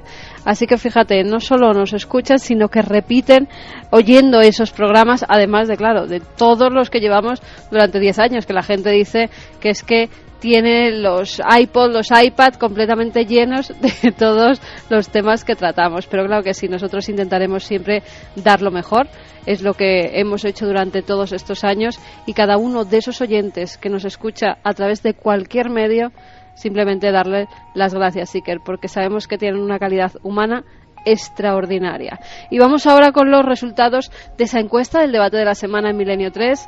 Pueden seguir votando durante estos 7 días hasta que volvamos el próximo sábado, porque vamos a interesarnos por el medio en el que nos escuchan. ¿Cómo escuchas Milenio 3?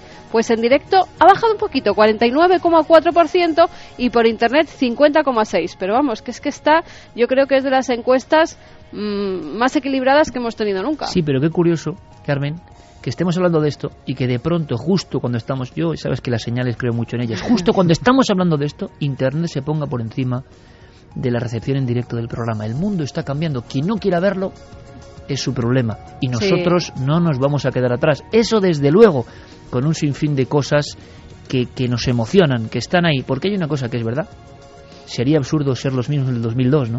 Sería absurdo, porque significaría Santiago Camacho, Carmen, Javi, Carlos, Noel, Fermín, Diego, Guillermo, Javier Sierra. Sería absurdo ser los mismos, porque es que no somos los mismos.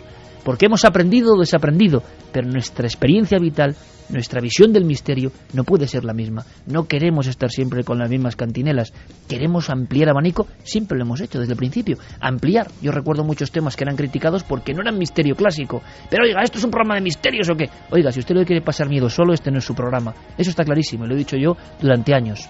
Somos un grupo de soñadores, somos un grupo de personas que creemos en lo sagrado de la fantasía. Somos un grupo de personas a los que no nos han limado la imaginación. Somos un grupo de personas que queremos sentir la radio y aprender siempre, si es posible, de todas las sensaciones y conocimientos de esta realidad. Así que con todo eso, os digo una cosa, ¿por qué no? Con nacimiento, renacimiento y ilusión intactas, no, mucho más fuerte que antes incluso, esta nave prosigue, este Drakkar, esta especie de embarcación que no sabemos ni hacia dónde va, sigue con viento muy firme. Gracias por estar ahí, gracias por insuflar también energía en nuestras velas. Y como dudamos de todo y de todos, y como no tenemos ninguna verdad establecida, y como solo somos observadores, eso sí, muy atentos de todo lo que pasa, y no nos casamos con nadie, de inmediato yo quiero, Noel, que suene ese viejo piano que lleva, parece mentira, Este pianista lleva una década prácticamente diciéndonos, solamente rasgando el aire con las teclas, que llega un momento en que la conspiración entra. Cuando la conspiración, yo recuerdo que no era ni tema del misterio prácticamente, porque no son temas del misterio, es actitudes ante las cosas. Y esta actitud que encarna Santiago Camacho y que comprendemos y continuamos es, oiga, esta realidad está compuesta de cosas que uno no se puede fiar de ellas 100%, que todo lo que era objetivo puede variar, que lo que se había dicho A resulta que será un expediente y es B, y nos pone en nuestro lugar. Conspiraciones, Santiago Camacho, y por si fuera poco, conspiración triple amigo.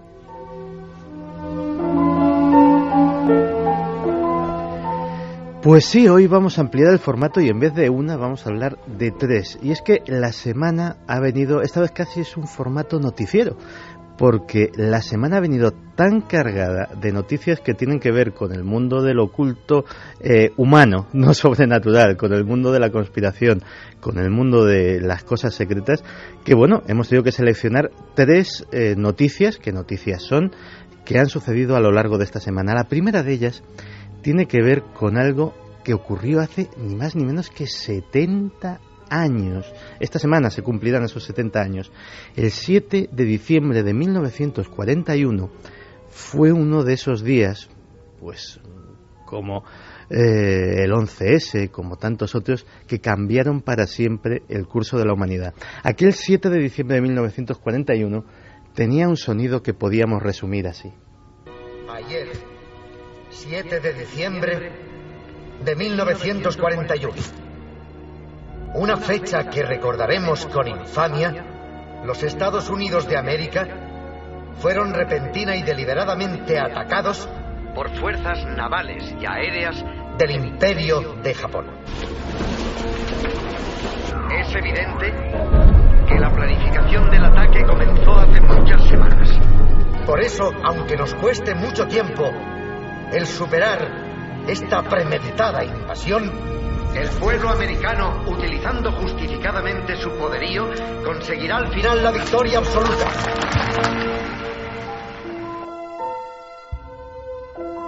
El 7 de diciembre de 1941, la Armada Imperial Japonesa atacó la base naval de Pearl Harbor, en Hawái, causando 2.500 muertos y un daño importantísimo a la flota estadounidense del Pacífico, aunque curiosamente, dicen que de milagro, los 3 portaaviones que había estacionados en aquella base naval, justo el día anterior zarparon y se libraron de este ataque. Esos portaaviones serían absolutamente claves en la victoria estadounidense en la guerra del Pacífico. ¿Y por qué nos acordamos de algo que ocurrió hace 70 años? ¿Y por qué es noticia esta semana? Porque esta semana ha salido a la luz un memorándum desclasificado de la Oficina de Inteligencia... Justo esta semana del 70 aniversario. Justo esta semana del 70 aniversario. De la Oficina de Inteligencia Naval. Y ese memorándum al presidente, fechado el día 4 de diciembre, es decir, 3 días antes del ataque, avisaba de la posibilidad casi inminencia de un ataque japonés a Hawái o el Canal de Panamá. Dejaban esa puerta abierta a uno de los dos objetivos.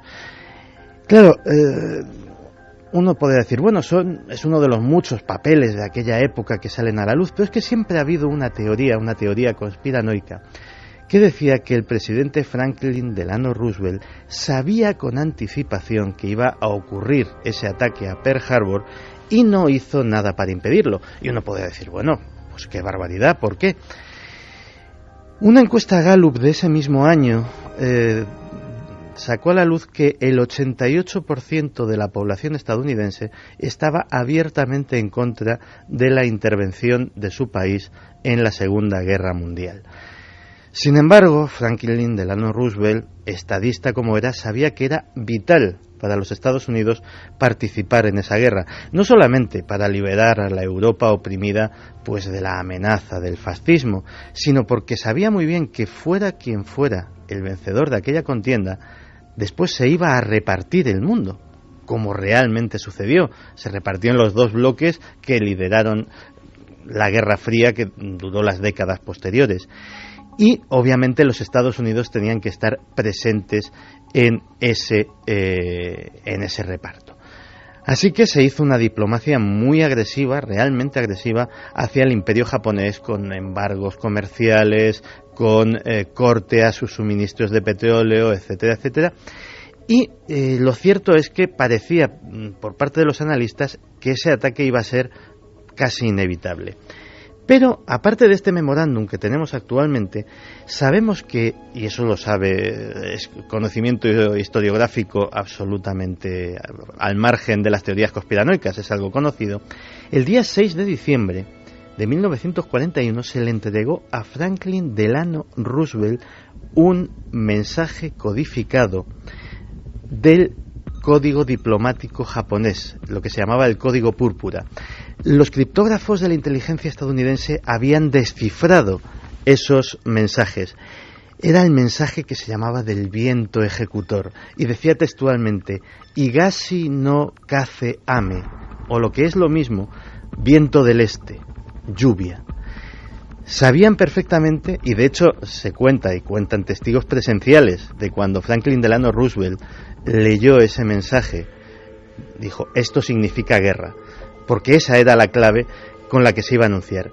No se avisó a la base aérea de Pearl Harbor. Eso sí, se dio orden de que los portaaviones, esas piezas claves, zarparan inmediatamente, como así fue.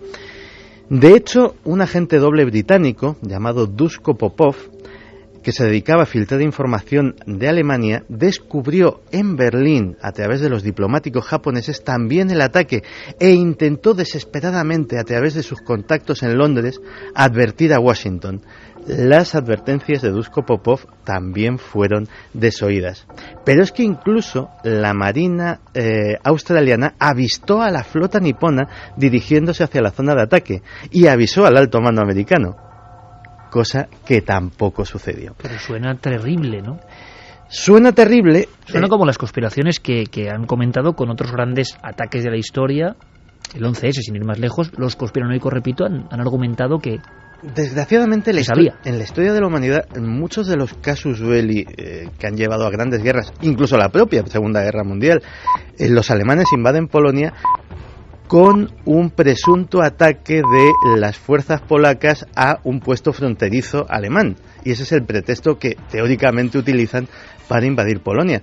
Pero la historia de los casus belli es apasionante en cuanto a que prácticamente ninguno se salva de la manipulación en uno u otro grado. Pues sería bueno recordar en un dossier o en un ranking, Santiago, en esta sección mismo, esos casus belli, y se sabe ahora que había hilos extraños por detrás, que ya no nos extraña nada, claro, pero que en acontecimientos como Pearl Harbor, ni más ni menos, ocurra esto, Bueno, los americanos, fíjate lo que tienen, ¿no? Que van y lo sacan. Sí, efectivamente, o sea, eso es una cosa que... Hay otro casus belli norteamericano, que también es público y notorio, que fue manipulado, que es el que les llevó a la guerra de Vietnam, que es el famoso incidente del Golfo de Tonkin, en el que un buque norteamericano fue presuntamente atacado por patrulleras vietnamitas. Y con el paso de los años hubo que confesar que el famoso buque se encontraba a cientos de kilómetros de la posición en la que presuntamente había sido atacado. Pues pensemos en las decenas de miles de vidas estadounidenses que se llevó aquella guerra por un incidente que no ocurrió jamás. Así que bueno, parece ser que vamos sabiendo poco a poco un poquito más de la historia oculta del siglo XX.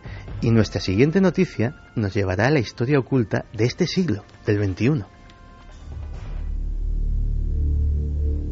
3:71, conectamos esta historia antigua, papeles sobre Pearl Harbor, ni más ni menos, un icono del siglo XX, y creo que es una historia que tiene que ver con la hora, segunda noticia, casi en un flash, y misiles.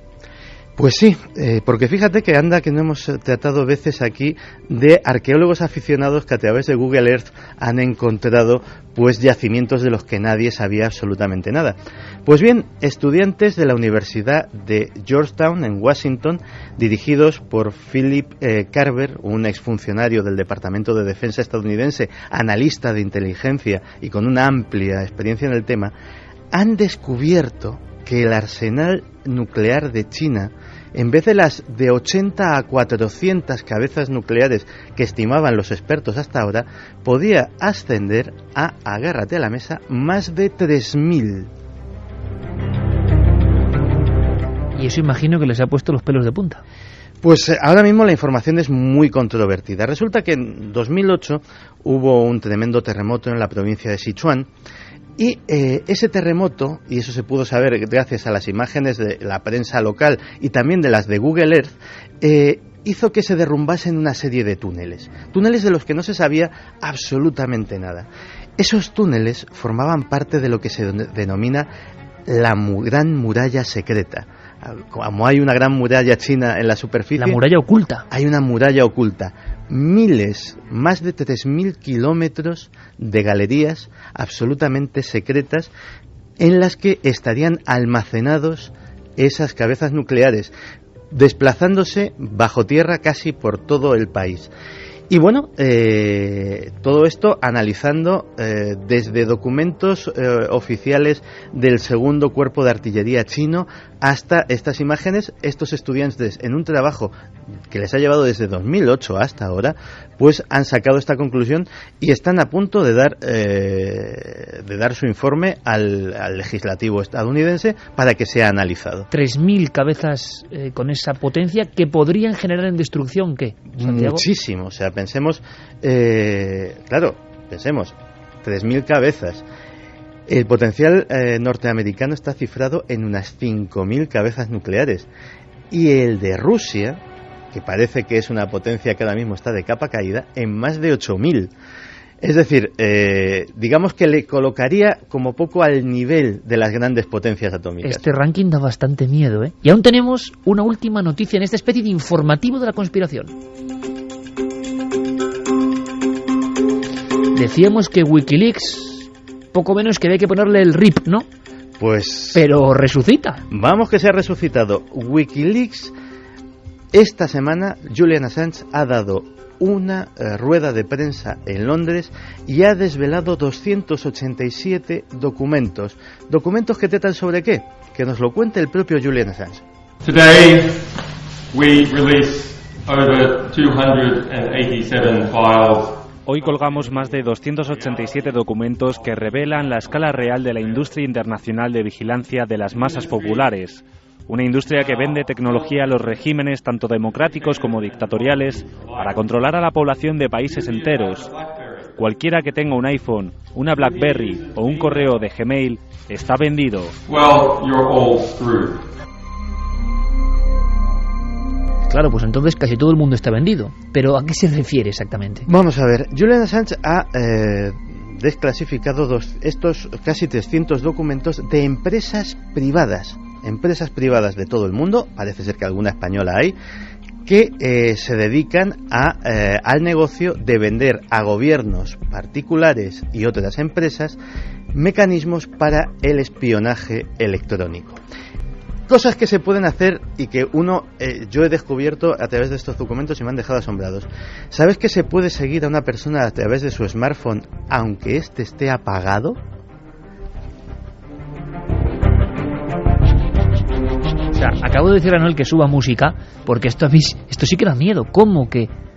Pues parece ser que hay una empresa que tiene esta tecnología y que su capacidad para hacerlo está publicitada en estos papeles. Pero hay una cosa que de hecho puede afectar incluso hasta los procesos judiciales.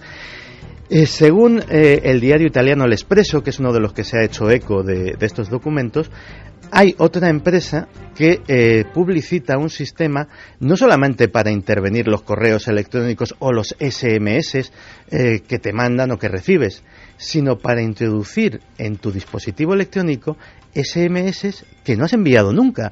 Es decir, con toda la apariencia de que proceden de tu aparato y que puede recibir los otros. Y que son indistinguibles de alguna forma. Efectivamente. Incluso en un proceso judicial, por ejemplo, Santiago Camacho ha enviado un SMS a tal investigador y le ha hecho no sé cuántos insultos, improperios, y ese otro investigador le demanda, y resulta que el SMS que tú no has mandado está ahí escrito por ti con tu dirección y con todos los elementos informáticos para trazarlo hasta tu dispositivo electrónico. Eso es un poco maquiavélico, ¿no? Claro, imagínate con esta documentación en la mano, a ver a partir de ahora quién pone un SMS o un correo electrónico como prueba, cuando un abogado o un fiscal puede decir, mire usted, estos papeles demuestran que esto es perfectamente adulterable con los medios adecuados. Pero esto es un ejemplo, Santi, lo que estamos contando. Está cambiando el mundo a tal velocidad que cosas que nos parecen incomprensibles. Aquí está la prueba. Usted mandó un mensaje y dijo, te voy a matar, y luego ocurrió esto. Y uno no tiene nada que ver. Es la trampa de la tecnología y de quienes manejan parte de la tecnología. Pero ahora viene lo más divertido de todo este asunto. ¿Crees que Julian Assange ha tenido que escarbar realmente mucho para conseguir esto? No.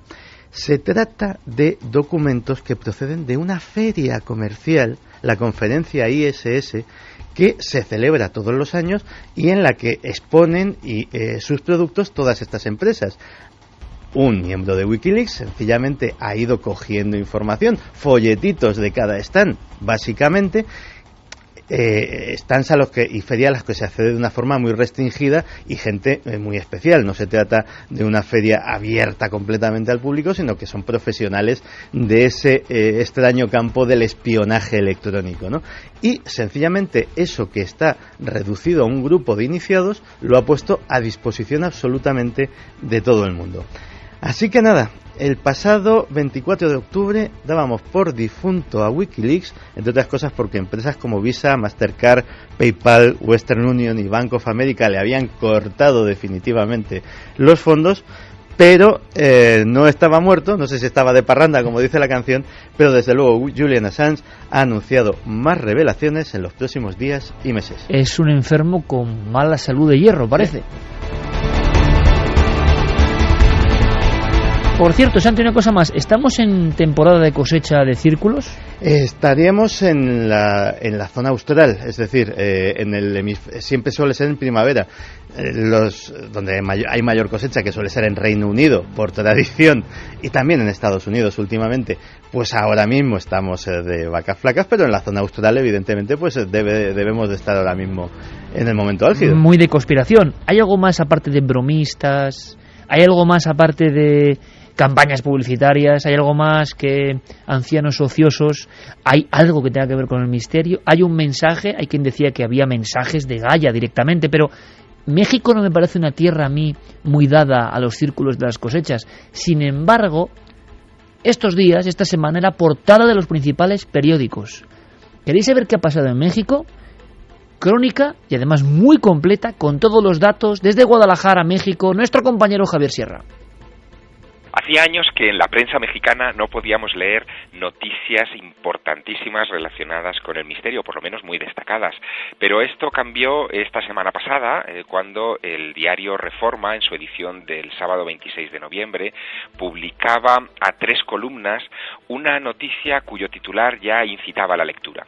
buscan una aeronave y descubren un enigma. Lo que sucedió fue que el pasado 17 de noviembre, jueves, en la frontera entre el Estado de México e Hidalgo, en un lugar llamado Hueypoxtla, la Policía Federal y Municipal se encontraban buscando un helicóptero militar desaparecido cuando sobrevolaron unas extrañas formaciones circulares en un campo de avena cerca de la autopista Arco Norte de este país.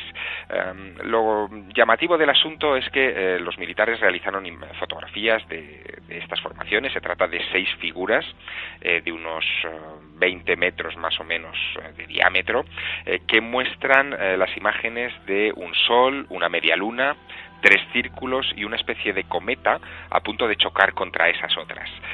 Los habitantes del ejido Casablanca, que es una finca cercana a estos campos de avena seca donde han aparecido las formaciones, aseguraron tanto a este periódico, al Reforma, como a otros medios de comunicación que se han venido haciendo eco de esta noticia en el país mexicano, que habían estado viendo luces extrañas durante las semanas anteriores en el entorno de la muy cercana subestación eléctrica de La Esperanza.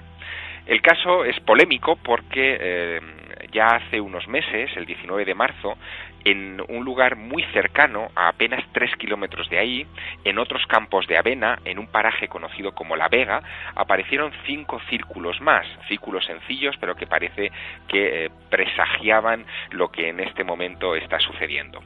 Las polémicas más domésticas tienen que ver también con el dueño de la finca, que quiso cobrar a los medios de comunicación en estos días hasta 2.500 pesos, más o menos unos 140 euros de permiso para filmar o fotografiar la zona, y amenazaba, ayer todavía no se sabía el desenlace, amenazaba con pasar el tractor por encima de los círculos si no pagaban la tarifa, ya que los curiosos, decía él, estaban entrando en una propiedad privada y corrían el riesgo de arruinar su terreno. Y esa es la situación. Medios de comunicación importantes hablando de enigmas, llevando los círculos a sus cubiertas y sobre todo refiriéndose, como no, a los precedentes europeos de este fenómeno. Será cuestión de tiempo saber si la epidemia de círculos que vivimos hace algunos años en la vieja Europa, especialmente en el Reino Unido, va a tener ahora un eco, un rebrote en tierras americanas. Un abrazo, saludos desde Guadalajara, México. Milenio 3. Detrás del misterio. En busca de una respuesta. Cadena SER.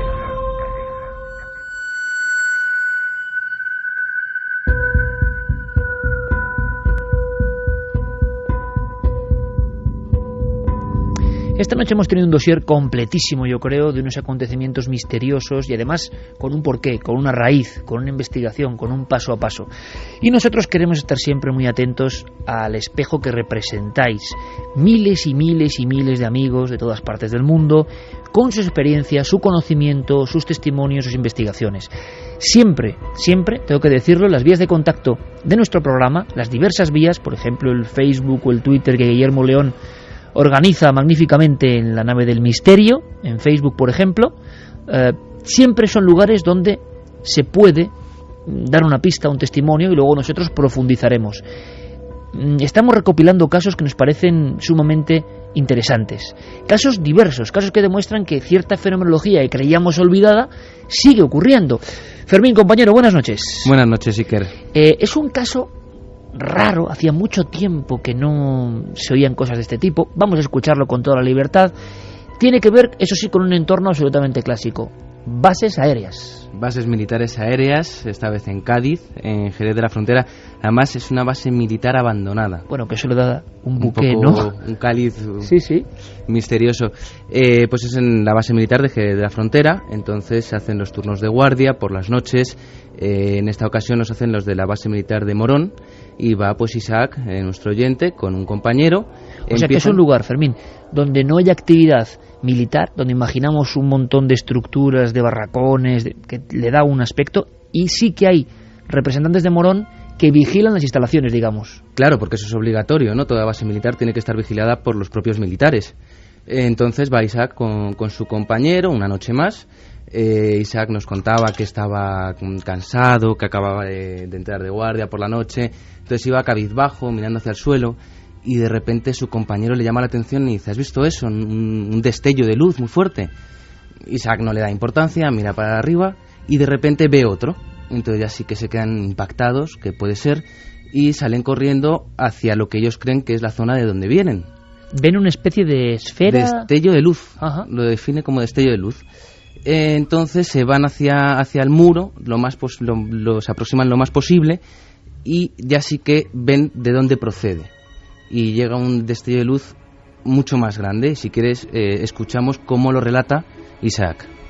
Vimos como otro destello, ya pero con su origen. Ya lo que vimos es de una nada, o sea, están mirando al firmamento, mirar al firmamento y de pronto como una esfera de luz blanca potentísima, cada vez más inmensa, inunda todo en esa misma luz blanca.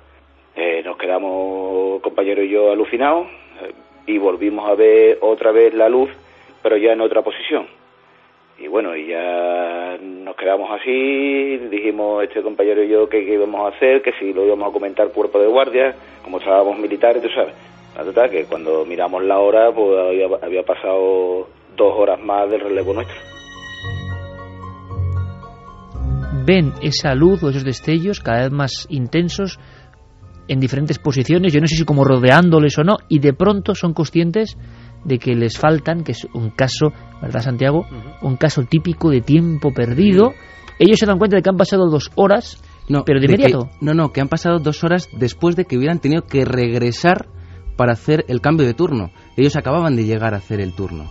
O sea, han pasado muchas más horas, yo calculo que unas 6 horas. Y entonces, ¿y cómo lo explican? ¿Qué dicen? No recuerdan nada. No recuerdan nada. Nada. Ellos ven un destello de luz y al rato ven otro en otra posición. Y ese segundo destello, digamos que es como la vuelta. Posiblemente. Para ellos es un segundo. No notan diferencia de tiempo ni de espacio entre uno y otro destello. Y sin embargo, los relojes muestran que ha pasado todo ese tiempo. Que llegan tarde para dar el cambio de turno. Me terminaba de contar Isaac que cuando llega se lo cuentan a su jefe y dice, claro, ellos iban muy apurados de no nos va a creer nadie, esto es imposible, y el jefe no solo le cree, sino que por lo visto también es seguidor de estos temas y quedó también impactado con el relato.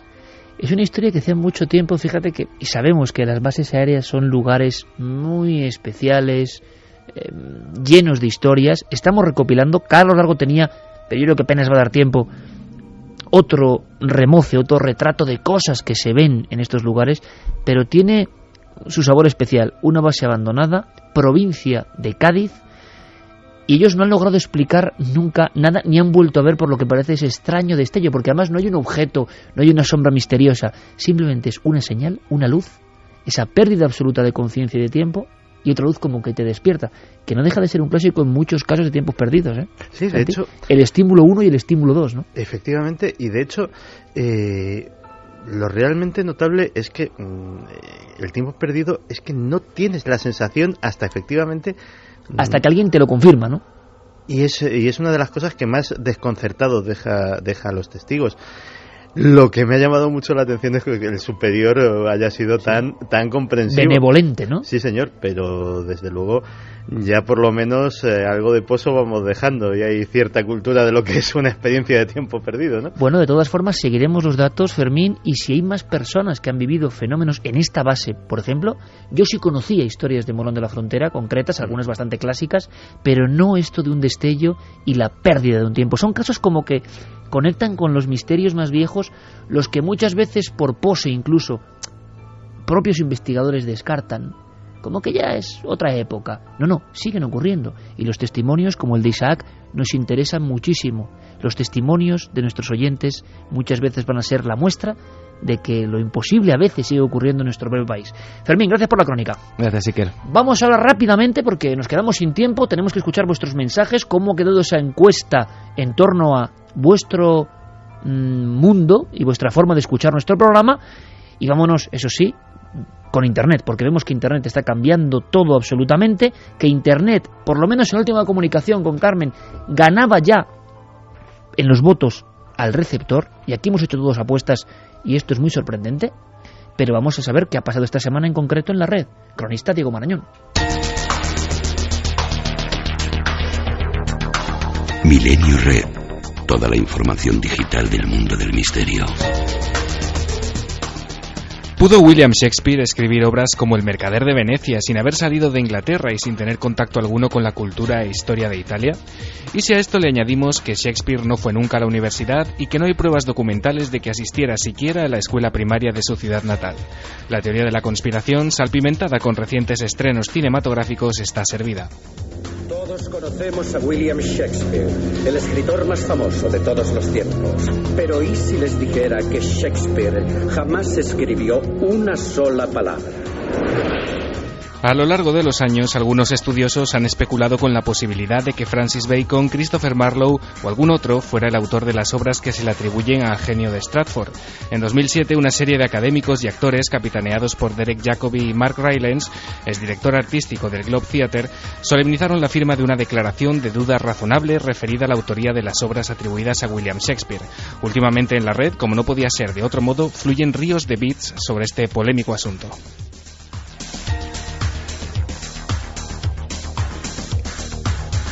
El revuelo lleva ya varias semanas haciéndose notar y motivos no faltan. Hace un mes, el Congreso de los Estados Unidos introdujo un proyecto de ley con la intención de aprobar el acta para detener la piratería en línea. La letra pequeña del asunto, que en el plazo de 2 semanas tendrá que definirse por completo, ha generado un debate de alcance mundial por lo radical de su propuesta, que va desde cerrar páginas alojadas en cualquier país del mundo hasta bloquear su financiación económica al más puro estilo Wikileaks. El proyecto inquieta a los usuarios de la red y es por eso que, paralelamente a la propuesta del Congreso, ha surgido Darknet Plan, nombre de otra iniciativa que busca crear una segunda Internet. La idea, cuentan, es crear una red verdaderamente autónoma, incensurable, inalámbrica y con arquitectura horizontal en lo posible, justo lo contrario de nuestra actual Internet. Hasta ahora, 10.000 personas se han sumado al proyecto y ha sido visitado por otras 200.000. ¿Puede decirme qué clase de cucaracha es? Oh, Dios mío. ¿Su tamaño es poco normal? Pues sí, pero tal vez no para un microprocesador. ¿Está sugiriendo que es un ingenio mecánico? Leí sobre un especialista en inteligencia artificial que diseña robots que parecen insectos y se comportan como ellos. De nuevo, la realidad supera la ficción. Investigadores de la Escuela de Ingeniería de la Universidad de Michigan han desarrollado insectos cyborg que serán empleados para controlar situaciones de emergencia o explorar lugares peligrosos. En el sistema desarrollado, la energía generada por los propios insectos a partir del calor de su cuerpo o del movimiento de sus alas es empleada para el suministro de cámaras de vídeo, micrófonos o cualquier otro tipo de sensores incorporados. La investigación se ha desarrollado en el marco del programa Diseño de Insectos Híbridos Micromecánicos de la Agencia de Investigación Avanzada de Proyectos para Defensa de Estados Unidos, la archiconocida y oscura DARPA. Aunque pueda parecer ciencia ficción, el desarrollo de sistemas para el control de insectos y la implantación de sensores sobre estos es algo en lo que se trabaja desde hace tiempo.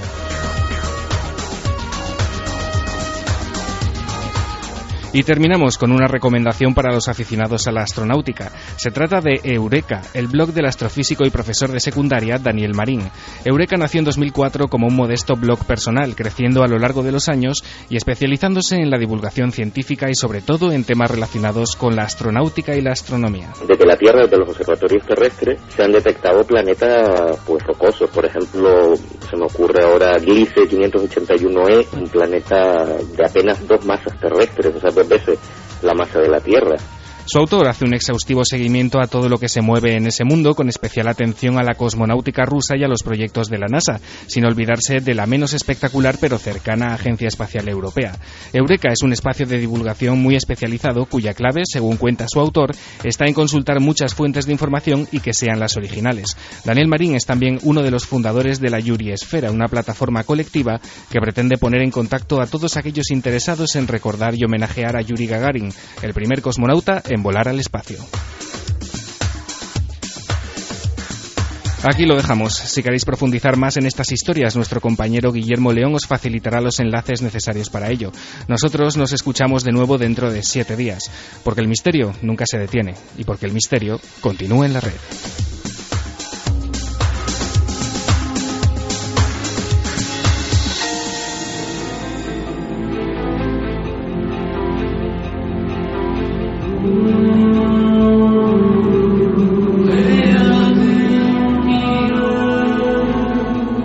3:55. Estamos ya prácticamente en el último instante, el último suspiro.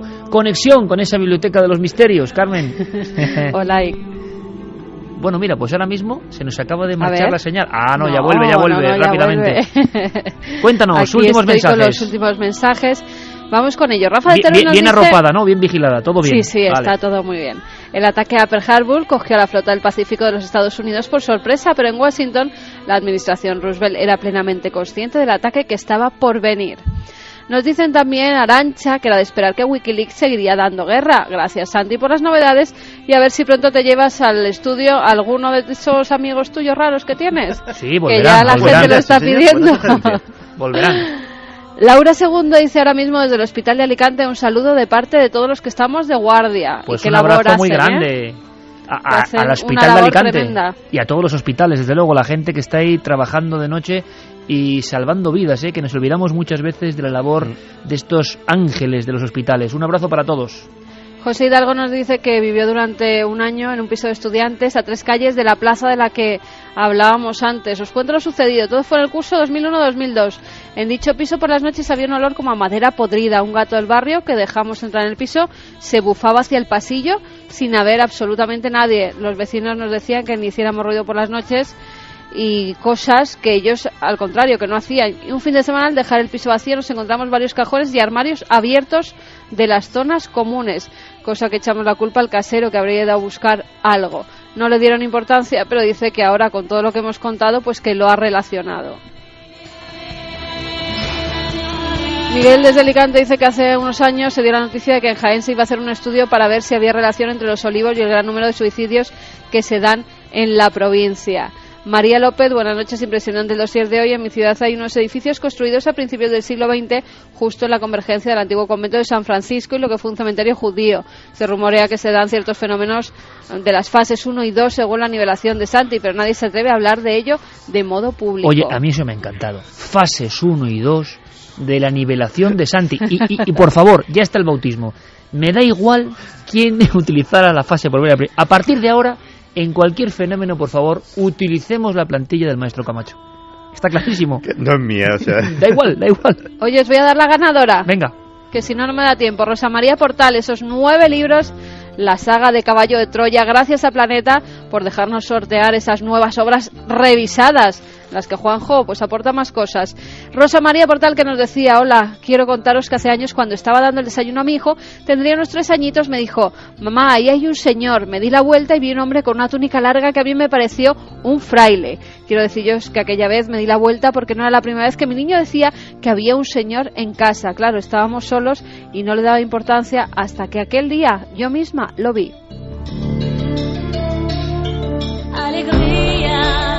Alegría para todo el mundo y estamos expectantes, Carmen. Aquí hemos hecho nuestras porras particulares porque ahí es nada la pregunta. En esa pregunta, muchas cuestiones. ¿Cómo escucháis Milenio 3? Pues, ¿por el receptor de radio o por internet? Pues mira, hoy ha quedado en directo un 48,2% y por internet 51,8%. Ha acabado ganando internet. Y hay que esperar durante la semana, y la semana que viene seguiremos con la encuesta porque es importante, queremos conoceros. Ha sido un placer. Carlos Largo, Noel Calero, Fermín Agustí, Javier Pérez Campos, compañero, un abrazo. Un abrazo. Santi, un abrazo. Un abrazo grande. Y preparando muchísimas cosas. Y Carmen, un abrazo, te dejo allá buen recaudo con 2 buenos guardianes. Bueno, ahora nos vemos. Un abrazo muy fuerte. Y que solo dar un poquito de alegría a Manuel Páez, que el viernes pasado se murió su perrita. Pues venga. Ya saben, regalo de Navidad para este año. Sí, otra perrita. Que están venga a abandonar perros, es verdad, pobrecitos. Hay que echar un cable en estas fechas tan complicadas, todo el mundo. Nosotros volvemos en 7 días, claro que sí, y mañana en la televisión con un debate de los que hacen época, os lo aseguro, un debate clásico en Cuarto Milenio. Sed muy felices, amigos, os dejo con nuestros compañeros y con las noticias.